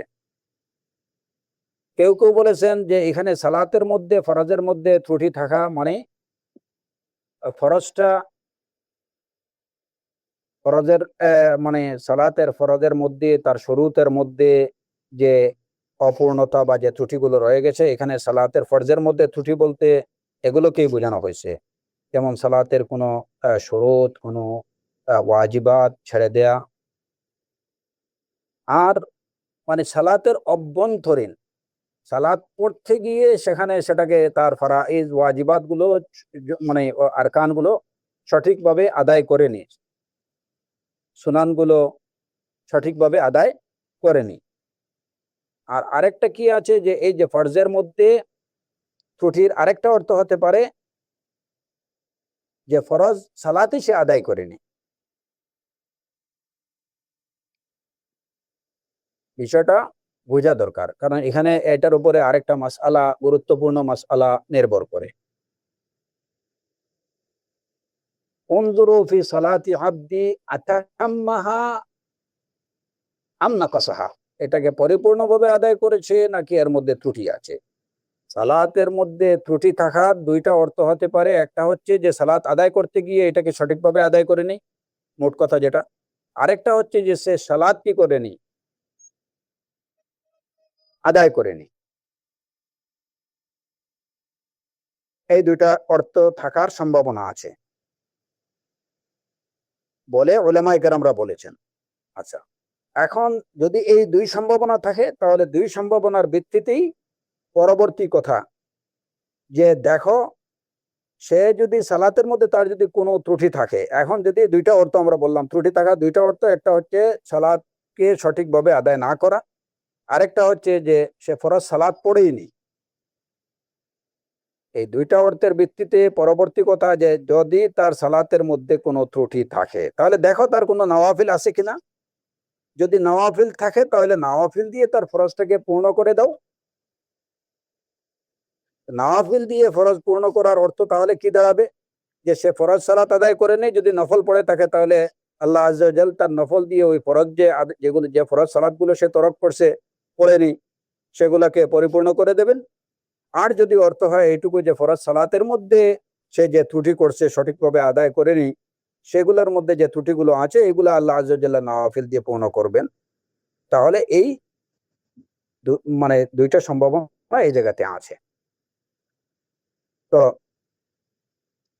এই বিষয়ে উলামায়ে কেরামদের যে এখানে নকশ, সালাতের মধ্যে নকশ বলতে কি বোঝানো হয়েছে এবং নওয়াফিল দিয়ে পূর্ণ করা বলতে কি বোঝানো হয়েছে, এই বিষয়ে তাদের মধ্যে কিছুটা মতবিরোধ আছে। কেউ বলেছেন এইটুকু, আবার কেউ বলেছেন মানে ভিন্ন বিষয়, যে সালাতের মধ্যে যারা সালাত আদায় করেনি, তাদের ফরজ সালাত আদায় করেনি, নফল যদি পড়ে থাকে তাহলে তার সেটা হয়ে গেল।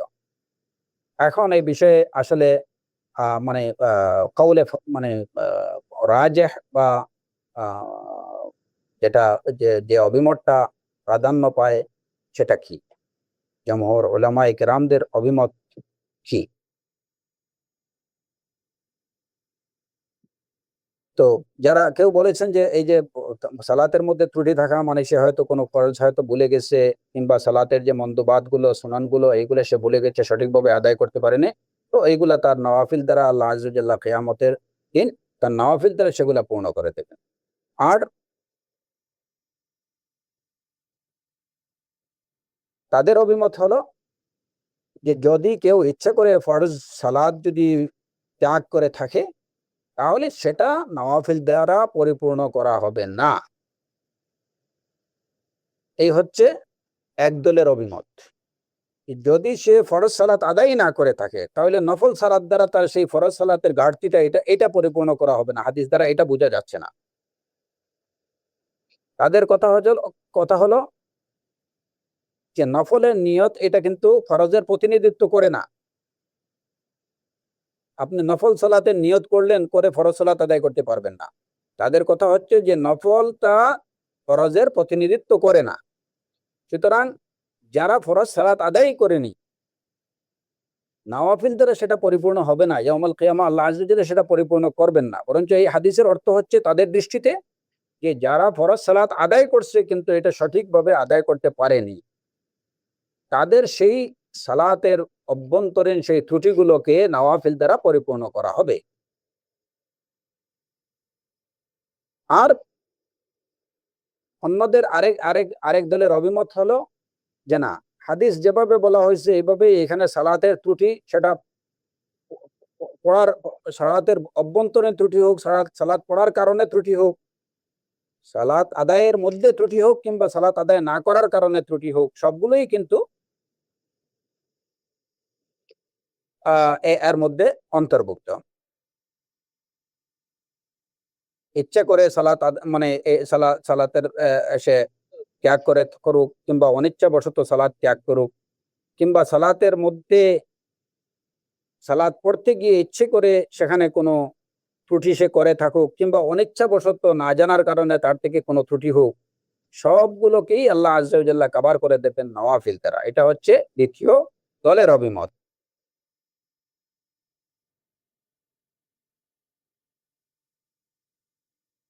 আর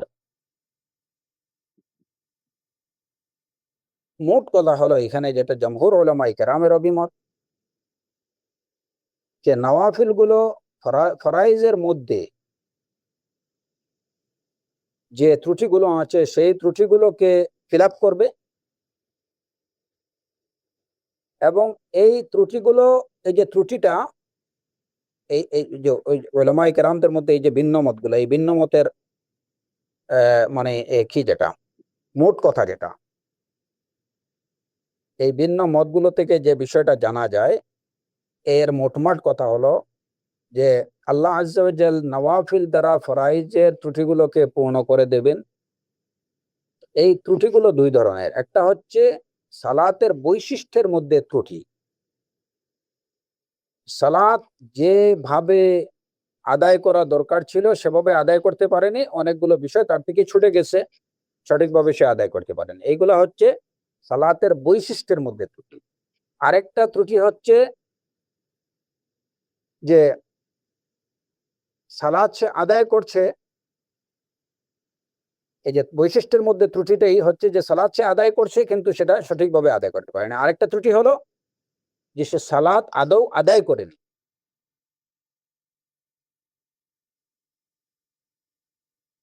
সালাত সে আদায় করেন। উপরোক্ত যে ইখতিলাফগুলো, ইখতিলাফের মোট কথা হচ্ছে এইটাই, যে সালাতের মধ্যে ত্রুটির দুই ধরনের। একটা হচ্ছে তার বৈশিষ্ট্যের মধ্যে ত্রুটি, আর একটা হচ্ছে মানে মূলতই সে সালাত আদায় করেনি, ওই ত্রুটি, সালাত আদায় না করার ত্রুটি। আর আদায় করতে গিয়ে ত্রুটি, কেউ বলছেন যে আদায় মানে করতে গিয়ে ত্রুটি হোক কিংবা আদায় না করার ত্রুটি হোক, দুই ধরনের ত্রুটিকেই আল্লাহ আজ্জা ওয়া জাল নওয়াফিল দিয়ে পরিপূর্ণ করে দেবেন। আবার কারো অভিমত হলো যে না, কেবলমাত্র সালাত আদায় করতে গিয়ে যে ত্রুটিগুলো হয়েছে সেগুলোকে আল্লাহ আজ্জা ওয়া জাল্লা নওয়াফিল দিয়ে পরিপূর্ণ করে দেবেন। এখন এ বিষয়ে শাইখুল ইসলাম ইবনে তাইমিয়া রাহিমাহুল্লাহর অভিমত কি? তিনি বলেছেন, মান কাসসারা ফি কাদাইল ফাওয়াইদ ফালইজতাহিদ ফিল ইস্তিকসার মিনান নওয়াফিল ফাইন্নাহু ইউহাসাবু বিহা ইয়াউমাল কিয়ামা। এটা হচ্ছে ইবনে তাইমিয়া রাহিমাহুল্লাহর একটা কথা। সেই কথা থেকে কি বোঝা যায় আমরা সেটা আলোচনা করব। এখানে শাইখুল ইসলাম ইবনে তাইমিয়া রাহিমাহুল্লাহ বলছেন যে যে ব্যক্তি তার ফাওয়াইদ গুলো কজা করার মধ্যে তাকসির করছে, মানে তার থেকে অনেকগুলো ফরজ সালাত সে আদায় করেনি, সেগুলোকে কদা করেনি, তার করণীয় কি? ফালিয়াজতাহিদ ফিল ইস্তিকসার মিনান নওয়াফিল, সে যেন বেশি করে নফল সালাত আদায় করে। এখন এই কথার অর্থ হলো যে ধরেন একজন লোক অনেক দিন ফরজ সালাত আদায় করেনি, সেটা ইচ্ছায় হোক কিংবা অনিচ্ছায় হোক, বা সালাত তরকের বিধান সম্পর্কে অজ্ঞতার কারণে হোক, যে অনেকগুলো ফরজ সালাত সে আদায় করেনি। সে লোক কি করবে? আমাদের দেশে একটা মানে কি আছে, আমাদের সমাজে অনেকে নির্দেশনা দেন যে এটা উমর কাজা আদায় করার, যে যখন আপনি বুঝতে পারছেন যে আপনার অনেকগুলো ফরজ সালাত আপনি পড়েননি, এবার আপনি উমর কাজা করতে থাকেন। হ্যাঁ, প্রত্যেক দিন আপনি ওই পিছনের যে সালাতগুলো আপনার গেছে ওই ফরজগুলো আপনি আদায় করেন, মানে কাজা আদায় করেন। এই উমর কাজার একটা ফতোয়া অনেকে দিয়ে থাকেন আমাদের সমাজে। কিন্তু আসলে শরিয়ার মধ্যে কোরআন এবং সুন্নাতে কিংবা সালাফে সালেহিনের আমলের মধ্যে কিংবা তাদের আসার থেকে এরকম কোনো কিছু জানা যায় কিনা যে ওমর কাজা আদায় করার কোনো বিধান আছে কিনা? না, কোরআন সুন্নাহ থেকে কিংবা সালাফে সালেহিনের আমল থেকে বা তাদের আসার থেকে এরকম কোনো কিছু জানা যায় না। যখন একজন মানুষের অনেকগুলো সালাত কাজা হয়ে যাবে, জীবনের অনেক দিন সে সালাত আদায় করে নেই, সে আবার ওমর কাজা আদায় করবে, এরকম কিছু শরীয়তে নেই। তাহলে সে কি করবে? আল ইস্তিকসার মিনান নওয়াফিল, সে বেশি করে নওয়াফিল আদায় করবে, নফল সালাত আদায় করবে। শাইখুল ইসলাম ইবনে তাইমিয়া রাহিমাহুল্লাহ এই কথাটাই বলছেন। তার করণীয় হচ্ছে বেশি করে নওয়াফিল আদায় করা। এগুলো দ্বারা আশা করা যায় আল্লাহ আজ্জা ওয়া জাল তার পূর্ববর্তী এই যে সালাতগুলো সে আদায় করে নি, পরবর্তীতে সে যখন কায়মনে তওবা ইস্তেগফার করে বেশি করে নফল সালাত আদায় করবে, নওয়াফিল বেশি করে করবে, তো এই নওয়াফিল দ্বারা তার পূর্বের গুনাহগুলো আল্লাহ আজ্জা ওয়া জাল্লা ক্ষমা করে দিতে পারেন, তার পূর্বের সালাতের যে ঘাটতিটা সেই ঘাটতিটা পূরণ করে দিতে পারেন। আল ইস্তিকসার মিনান নওয়াফিল।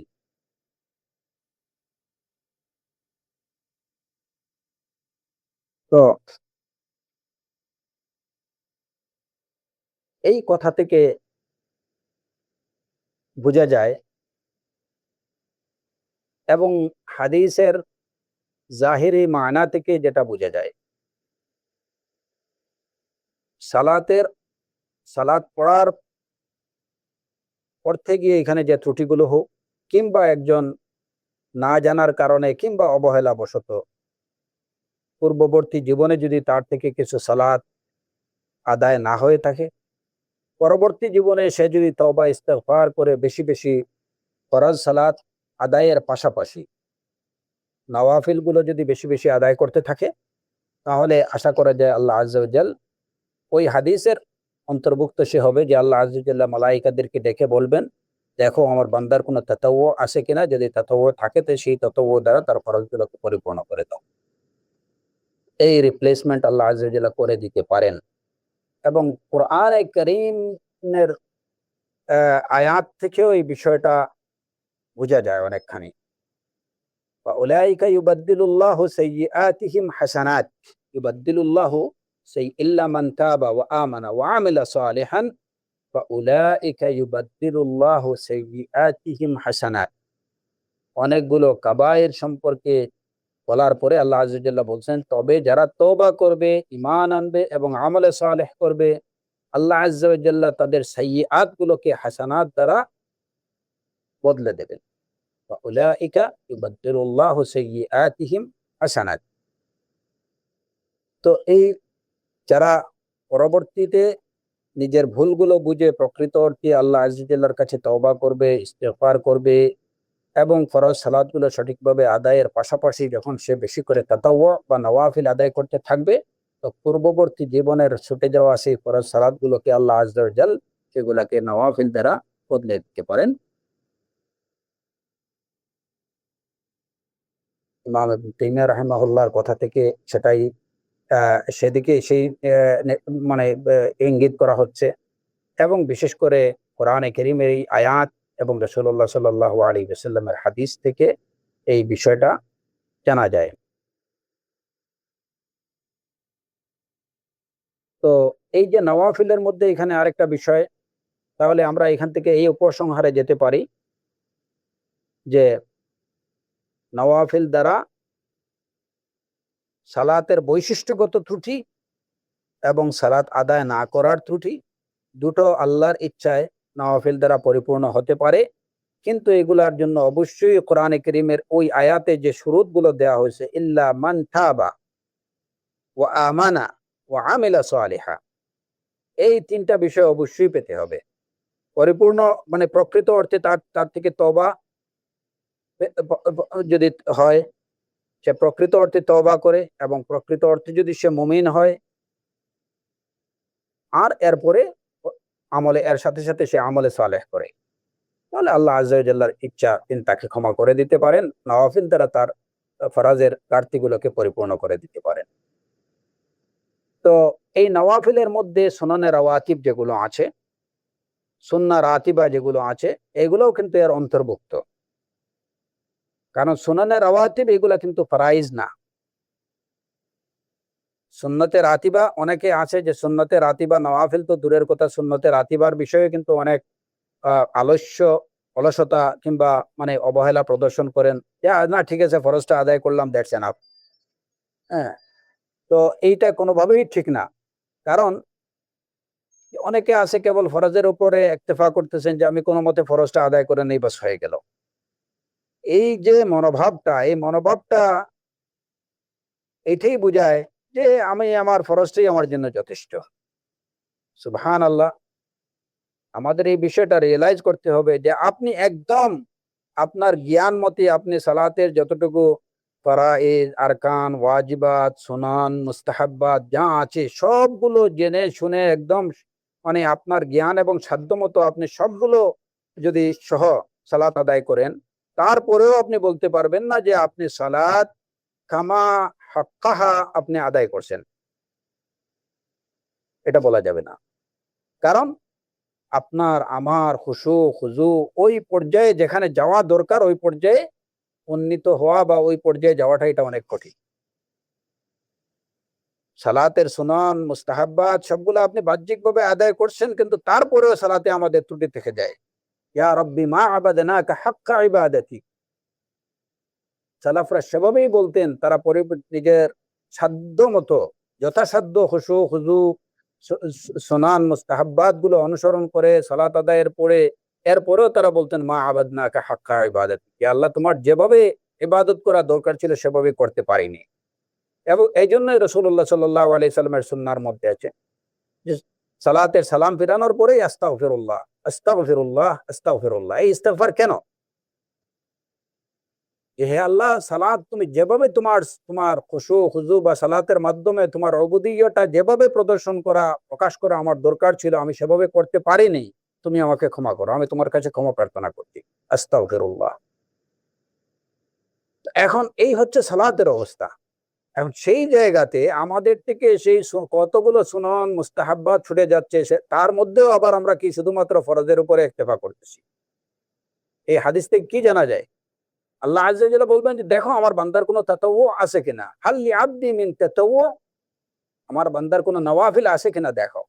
কারণ বান্দার নওয়াফিল থাকবে কোত্থেকে? এই বান্দাগুলো তো সুনানে রাওয়াতিব যেগুলো সেগুলোই পড়ে না অনেকে। এটা কোনোভাবে এটা ঠিক না। আপনি কি মনে করতেছেন যে আপনি ফরজ যেভাবে আছে সেভাবে যেভাবে হক আদায় করা দরকার সেভাবে হক আদায় করে আপনি ফরজ সালাতগুলো আদায় করতে পারতেছেন? যে আল্লাহ আযজা ওয়া জাল্লা কিয়ামতের দিন আপনার ক্ষেত্রে এটুকু বলার প্রয়োজন হবে না যে দেখো আমার বান্দার সালাতের মধ্যে কোনো নকশ আছে কিনা, আতাম্মা আম নাকাসাহা, আপনার সালাতের মধ্যে কোনো নকশ পাওয়া যাবে না। আল্লাহ আযজা ওয়া জাল্লার এইটুকু বলার দরকার পড়বে না যে আমার বান্দার সালাতের নকশগুলো তোমরা কি দাও, তাতাওয়ু দ্বারা পূরণ করে দাও, সেটা বলার প্রয়োজন হবে না। আপনি এইটুকু মনে করেন? ইস্তিকবার, এগুলা পরোক্ষ অর্থে অহংকার প্রদর্শন করা। ইবাদতের ব্যাপার বিষয়ে আপনাকে এত মানে কি হলে চলবে না, এত উদাসীন হলে চলবে না। সবকিছু করার পরেও যেখানে রাসূলুল্লাহ সাল্লাল্লাহু আলাইহি ওয়াসাল্লাম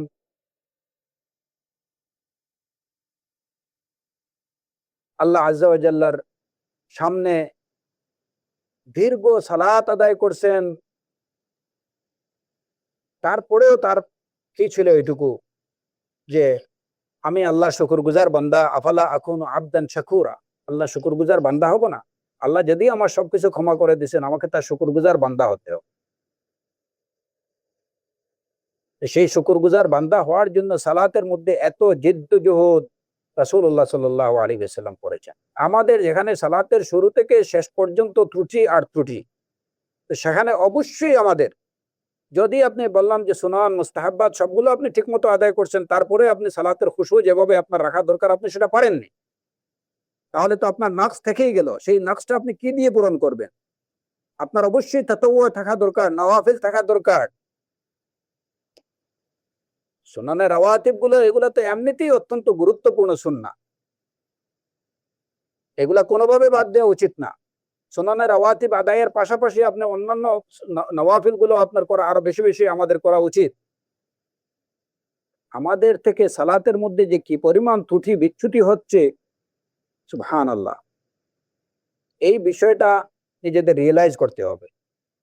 আমরা অনেক সময় যে না কোনো আচ্ছা ঠিক আছে ফরজটা আদায় করে নেই, আপনি ফরজটাকে ঠিক মতো আদায় করছেন যে আপনার ফরজটা আদায় হয়ে গেছে।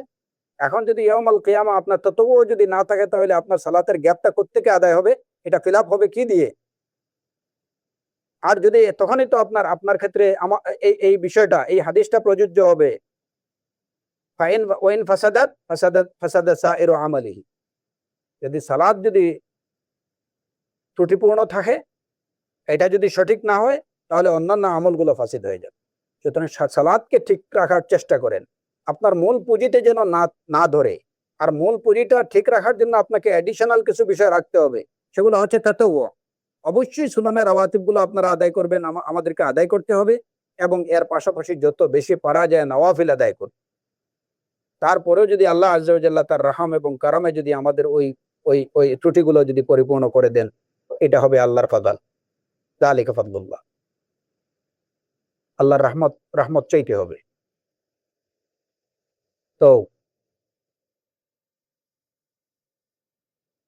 এইভাবেই অন্যান্য বিষয়গুলা, যে ইবাদত গুলার ক্ষেত্রে, সিয়ামের ক্ষেত্রেও, যে শুধুমাত্র আমি রমাদানের সিয়াম আদায় করছি বাস, আর সারা বছরের মধ্যে আমার সিয়ামের দরকার নেই, আমি একদম পাক্কা মুমিন। কি বিষয় যে না, আরকানুল ইসলাম যেগুলো আছে এর মধ্যে তো এই যে সওম রমাদান, সওম রমাদান তো আমি পালন করছি। হ্যাঁ, আপনি সওম রমাদান পালন করছেন, আর কোনো রমাদান আপনার পালন করার দরকার নেই।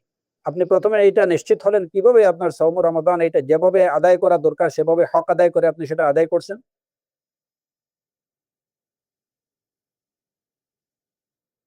যেভাবে হক আদায় করে করা দরকার সেভাবে আপনি আদায় করছেন, এটা এটা এটা এই বিষয়টা আপনি কিভাবে, আপনি কি নিশ্চিত ভাবে বলতে পারবেন?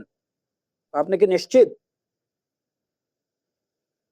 আল্লাহ আযজা ওয়া জাল্লা কি আপনাকে বলছেন যে না বান্দা, তুমি যেভাবে এই রমাদানে সিয়াম পালন করছো এটা যথেষ্ট হয়েছে, কামা হাক্কুহু তুমি আদায় করছো। এর জন্যই যেখানে রাসূলুল্লাহ সাল্লাল্লাহু আলাইহি ওয়াসাল্লাম নওয়াফিল পালন করছেন, নওয়াফিল সিয়াম, নওয়াফিল সালাত, এটা তার উম্মতকে শিক্ষা দেওয়ার জন্য এবং আল্লাহ আযজা ওয়া জাল্লার প্রতি উবুদিয়্যার প্রকাশের জন্য। তো সেখানে আমাদের জন্য এটা আরো কত বেশি প্রয়োজন, এই বিষয়টা আমাদের অবশ্যই বুঝতে হবে। কেবলমাত্র রমাদানের সিয়ামের উপরে ইক্তেফা করা এটা ঠিক হবে না। অ্যাডিশনাল কিছু সাপোর্টিং কিছু বিষয় আমাদের অবশ্যই রাখতে হবে, কারণ আমাদের থেকে ত্রুটি অনেক বেশি হচ্ছে। এমনি ভাবে যাকাত যে শুধুমাত্র হিসাব করে 2.5% দিয়ে দিলাম বাস, এনাফ, আমি দায়িত্বমুক্ত হয়ে গেছি। আপনি ঠিক মতো হিসাব করতে পারছেন, এইটাই তো ঠিক নেই।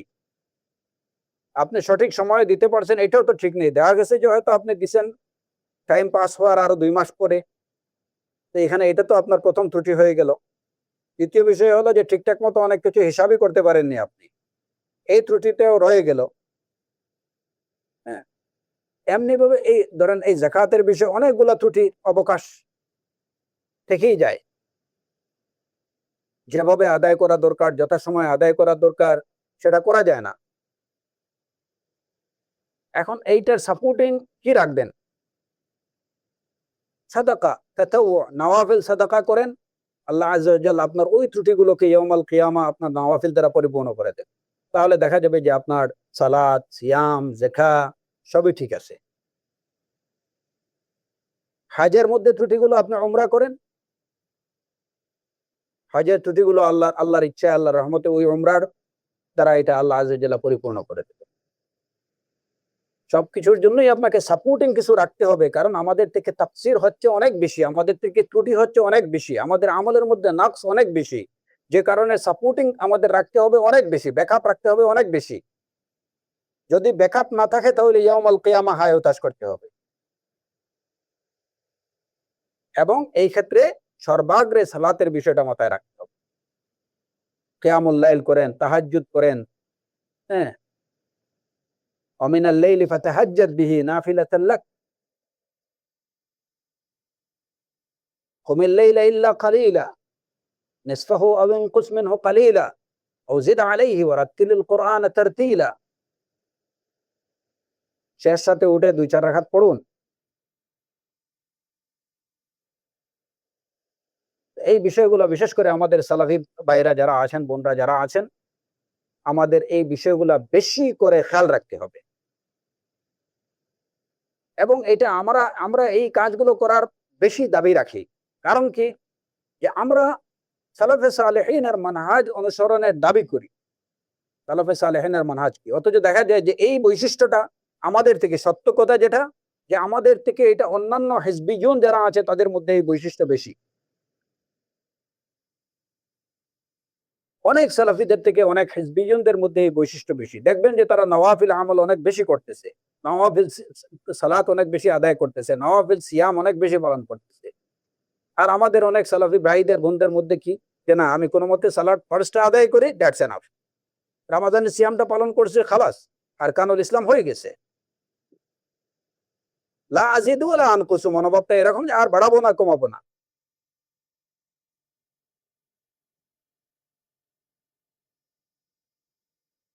তাবলিগীদের মধ্যে এই বৈশিষ্ট্য অনেক বেশি। তাদের জন্য আফসোস হয় যে তারা যদি সহিহ সুন্নাহ মোতাবেক এই কাজগুলো করতে পারতো তাহলে অবশ্যই তারা আমাদের থেকে অনেক গুণ আগে থাকতো। কিন্তু সমস্যা তাদের গলতটা অন্য জায়গায়, যে তারা এই আমল বা ইবাদত গুলো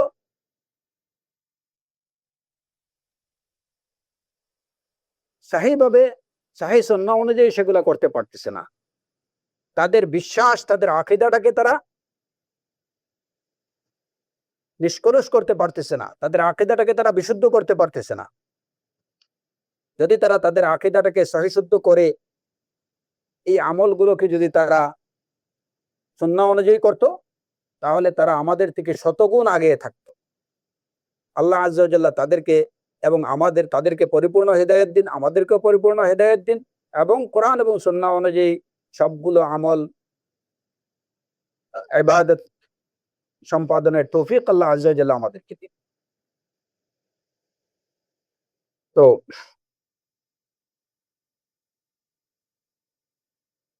রাসূল সাল্লাল্লাহু আলাইহি ওয়াসাল্লামের বর্ণিত অন্য হাদিস থেকে, হাদিসের ভাষ্য হচ্ছে যে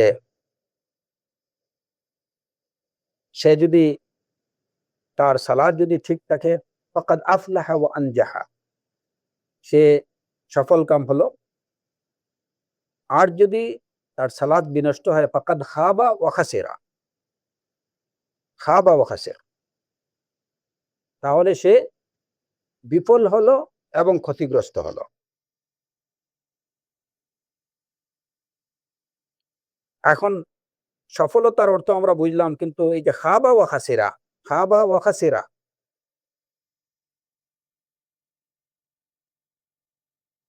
যেমন সূরাতুল আসরে আল্লাহ আযজা ওয়া জাল্লা বলছেন, ওয়াল আসর ইন্নাল ইনসানা লাফি খুসর, সেই খুসরুন থেকে খাসিরা।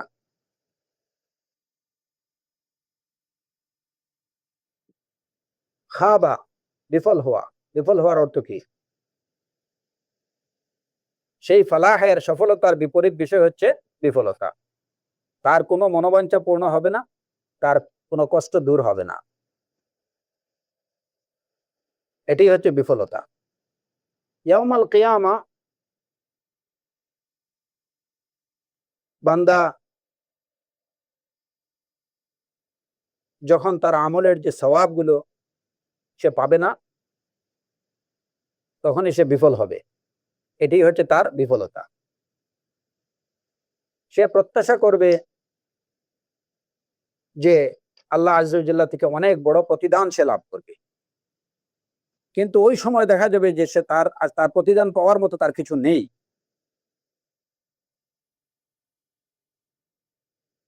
এটাই হবে তার বিফলতা, এবং এর সাথে তার হাসারা,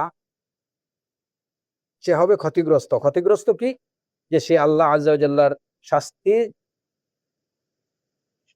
সে শাস্তির যোগ্য হবে, সে শাস্তি পাবে। শাস্তি পাওয়াটা হচ্ছে, এটাই হচ্ছে তার আযাবের সম্মুখীন হওয়া, আল্লাহর ইকাবের সম্মুখীন হওয়া, এটাই হচ্ছে তার ক্ষতিগ্রস্ততা। শাস্তি পাওয়ার মাধ্যমে সে ক্ষতিগ্রস্ত হবে, এবং প্রতিদান থেকে বঞ্চিত হওয়ার মাধ্যমে সে বিফল হবে। সে যেখানে আশা করবে যে আমি আল্লাহর থেকে অনেক বড় প্রতিদান পাবো, সেখানে দেখা যাবে যে তার জন্য কোনো প্রতিদান নেই,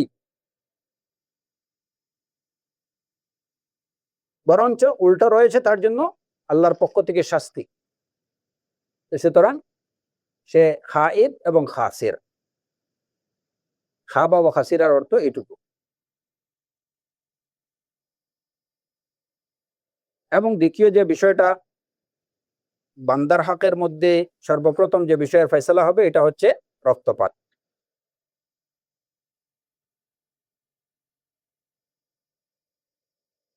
এই রক্তপাতের বিষয়ে রাসূল সাল্লাল্লাহু আলাইহি ওয়াসাল্লামের হাদিস, যেটা আমরা ইতিমধ্যে উল্লেখ করেছি, যে বান্দাদের মধ্যে প্রথম বান্দার হকের মধ্যে যে বিষয়ের ফয়সালা হবে সেটা হচ্ছে আউয়ালু মা ইউকযা বাইনান নাসি ফিদ দিমা, রক্তপাতের বিষয়ে ফয়সালা হবে। আল্লাহ আযজা ওয়া জাল্লা তার হকের হিসাব নেওয়ার পরেই বান্দার হকের হিসাব নেবে। এখন প্রশ্ন হতে পারে যে বান্দার হকের মধ্যে প্রথমে রক্তপাতের বিষয়টা আসলো কেন? আর বান্দার হকের মধ্যে তো আর অনেক কিছু আছে। রক্তপাতের তুলনায় তো অনেক বেশি, যেমন অন্যের উপরে তার সম্পদ হরণ করা হয়, আত্মসাৎ করা হয়, মানুষের উপরে জুলুম নির্যাতন করা হয়, এই বিষয়গুলো তো অনেক বেশি। তো ওইগুলোর হিসাব হওয়ার কথা, প্রথমে রক্তপাতের হিসাবটা কেন? যেমন প্রথমে সালাতের হিসাব কেন, আমরা এই বিষয়টা আলোচনা করলাম। মানুষের হকের মধ্যে প্রথমে রক্তপাতের হিসাব নেওয়া হবে কেন? কারণ হচ্ছে যে এটা হচ্ছে সবচেয়ে ভয়াবহ অন্যায়, সবচেয়ে ভয়াবহ গুনাহ, কাবীরা কবিরা গুনাহের মধ্যে অন্যতম হচ্ছে মানুষ হত্যা, রক্তপাত। ওয়ালা তাকতুলুন নাফসাল্লাতী হাররামাল্লাহু ইল্লা বিল হক, কোরআনে কারীমে আল্লাহ আযজা ওয়া জাল্লা বলছেন, অন্যায় ভাবে কাউকে হত্যা করো না, তবে ন্যায়সঙ্গতভাবে, ইল্লা বিল হক। যাদেরকে আল্লাহ হত্যা করা আল্লাহ হারাম করে দিয়েছেন তাদেরকে হত্যা করো না, তবে ন্যায়সঙ্গতভাবে, ইল্লা বিল হক। ওয়ালা তাকতুলুন নাফসাল্লাতী হাররামাল্লাহু ইল্লা বিল হক। ওমান ইয়াকতুল মুমিনান মুতাআম্মিদান ফাজাযাউহু জাহান্নাম খালিদান ফিহা ওয়া গাদিবাল্লাহু আলাইহি ওয়া লাআনাহু ওয়া আ'আদ্দা লাহু আযাবান আযীমা।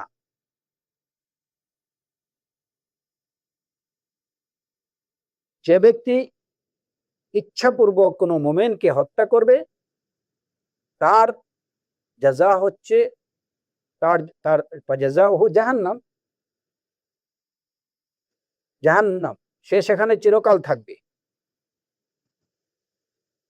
তার প্রতি আল্লাহর ক্রোধ, ওয়া গাদিবাল্লাহু আলাইহি ওয়া লাআনাহু, আল্লাহ আযজা ওয়া জাল্লার অভিসম্পাত তার প্রতি। আর তার জন্য আল্লাহ প্রস্তুত রেখেছেন আ'আদ্দা লাহু আযাবান আযীমা, তার জন্য ভীষণ আযাব, শাস্তি। এই কাতলুন নফস, অন্য কিছু থেকে কাতলুন নফসের হিসাবটা কেন আগে হবে? এর কারণ হচ্ছে, দেখেন যে কাতলুন নফস বা মানুষ হত্যা, রক্তপাতটা হচ্ছে এমন একটা বিষয় যে যেটার কোনো রিকভারি নেই। এটা কোনোভাবে, মানে এটা এটা এটা যে কভার করার কোনো ওয়ে নেই। ধরেন একজন মানুষ, আপনি কাউকে গালি দিছেন, কেউ কাউকে গালি দিল, সে মনে কষ্ট পেল, আচ্ছা, তাকে ধরে নিয়ে কাচ্চি বিরিয়ানি খাওয়াই দিল, তাকে ধরে তার সাথে তাকে বুকে টেনে নিল যে ভাই এটা আমার ভুল হয়ে গেছে, আপনি কিছু মনে নিয়েন না, হ্যাঁ, এবং তার সাথে সদাচরণ করতে শুরু করলো। আলহামদুলিল্লাহ, দেখা গেল যে ওই ভাইটা অন্য সবকিছু কয়েকদিন পরে সে সব ভুলে গেছে, তার মনের মধ্যে ওই কষ্ট আর নেই, এটা রিকভারেবল।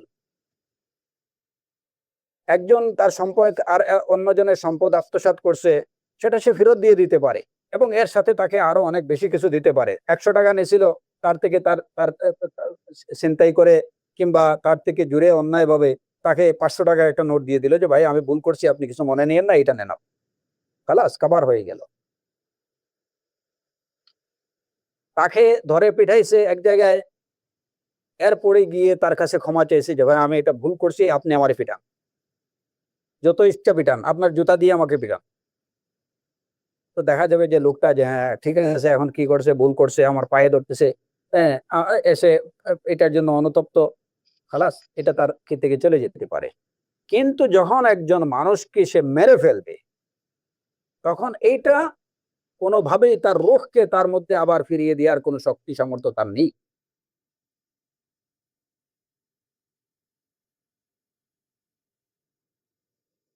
যে কারণে মানুষের অধিকারের মধ্যে সবচেয়ে বড় বিষয় হচ্ছে মানুষের অধিকার, যে অধিকারগুলো নষ্ট করা হয় এর মধ্যে সবচেয়ে বেশি ইরিকভারেবল বিষয় হলো হত্যা।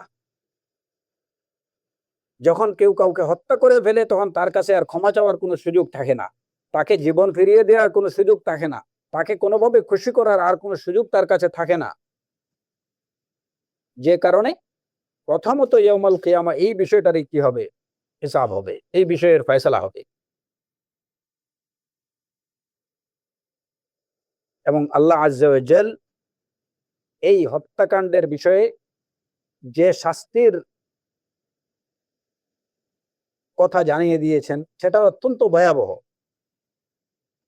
এই আয়াতের দিকে লক্ষ্য করুন, দেখুন আল্লাহ আজ্জা ওয়া জাল কি বলছেন, ওয়া মান ইয়াকতুল মুমিনা মুতাআম্মিদা, ইচ্ছা করে যদি কোনো মুমিনকে কেউ হত্যা করে, ঈমানদারকে হত্যা করে, তাহলে তার জাযা হচ্ছে, তার প্রতিফল হলো জাহান্নাম।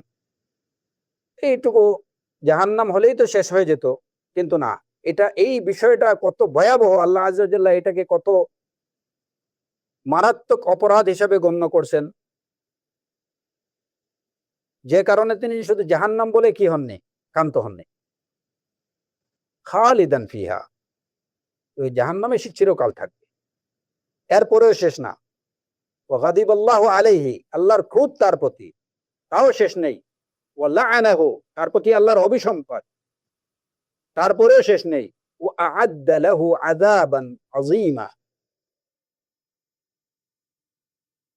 তার জন্য ভীষণ আযাব প্রস্তুত করে রেখেছেন। অন্য কোন অপরাধের ক্ষেত্রে, মানুষের অধিকার বিষয়ে অন্য কোনো অপরাধ বা অন্য কোনো গুনাহের ক্ষেত্রে এই রকম এই ভাষায় আল্লাহ আজ্জা ওয়া জাল্লা কোনো শাস্তির কথা বর্ণনা করেননি, যে তার উপরে লানাত, তার উপরে আল্লাহর ক্রোধ, তার জন্য আযাব, তার জন্য জাহান্নাম, সে সেখানে চিরস্থায়ী বসবাস করবে।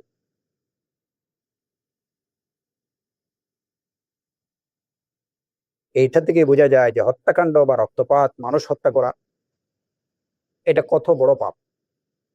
আল্লাহর দেয়া রূহ, আল্লাহর দেয়া জানের উপরে আঘাত করার অধিকার, এটাকে হরণ করার অধিকার কেবল আল্লাহরই, এটা কোনো মানুষের না। সুতরাং সেই আল্লাহর, এটা প্রকারান্তরে আল্লাহর কাজে হস্তক্ষেপের শামিল।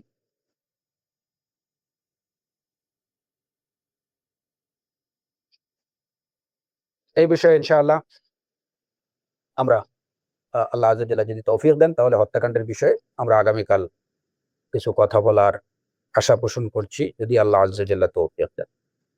তো আজকের বিষয়ে, সালাতের বিষয়ে এইটুকু আলোচনা, যতটুকু আমার মনে পড়লো সেটুকু এখানে করলাম। আল্লাহ সুবহানাহু ওয়া তাআলা আমাদেরকে সঠিকভাবে তার হক আদায় করে তার ইবাদত করার তৌফিক দিন, এবং আমরা যেন তার প্রতি সর্বোচ্চ উবুদিয়তের সর্বোচ্চ বহিঃপ্রকাশ করতে পারি আমার সর্বক্ষেত্রে, সব আমলের ক্ষেত্রে।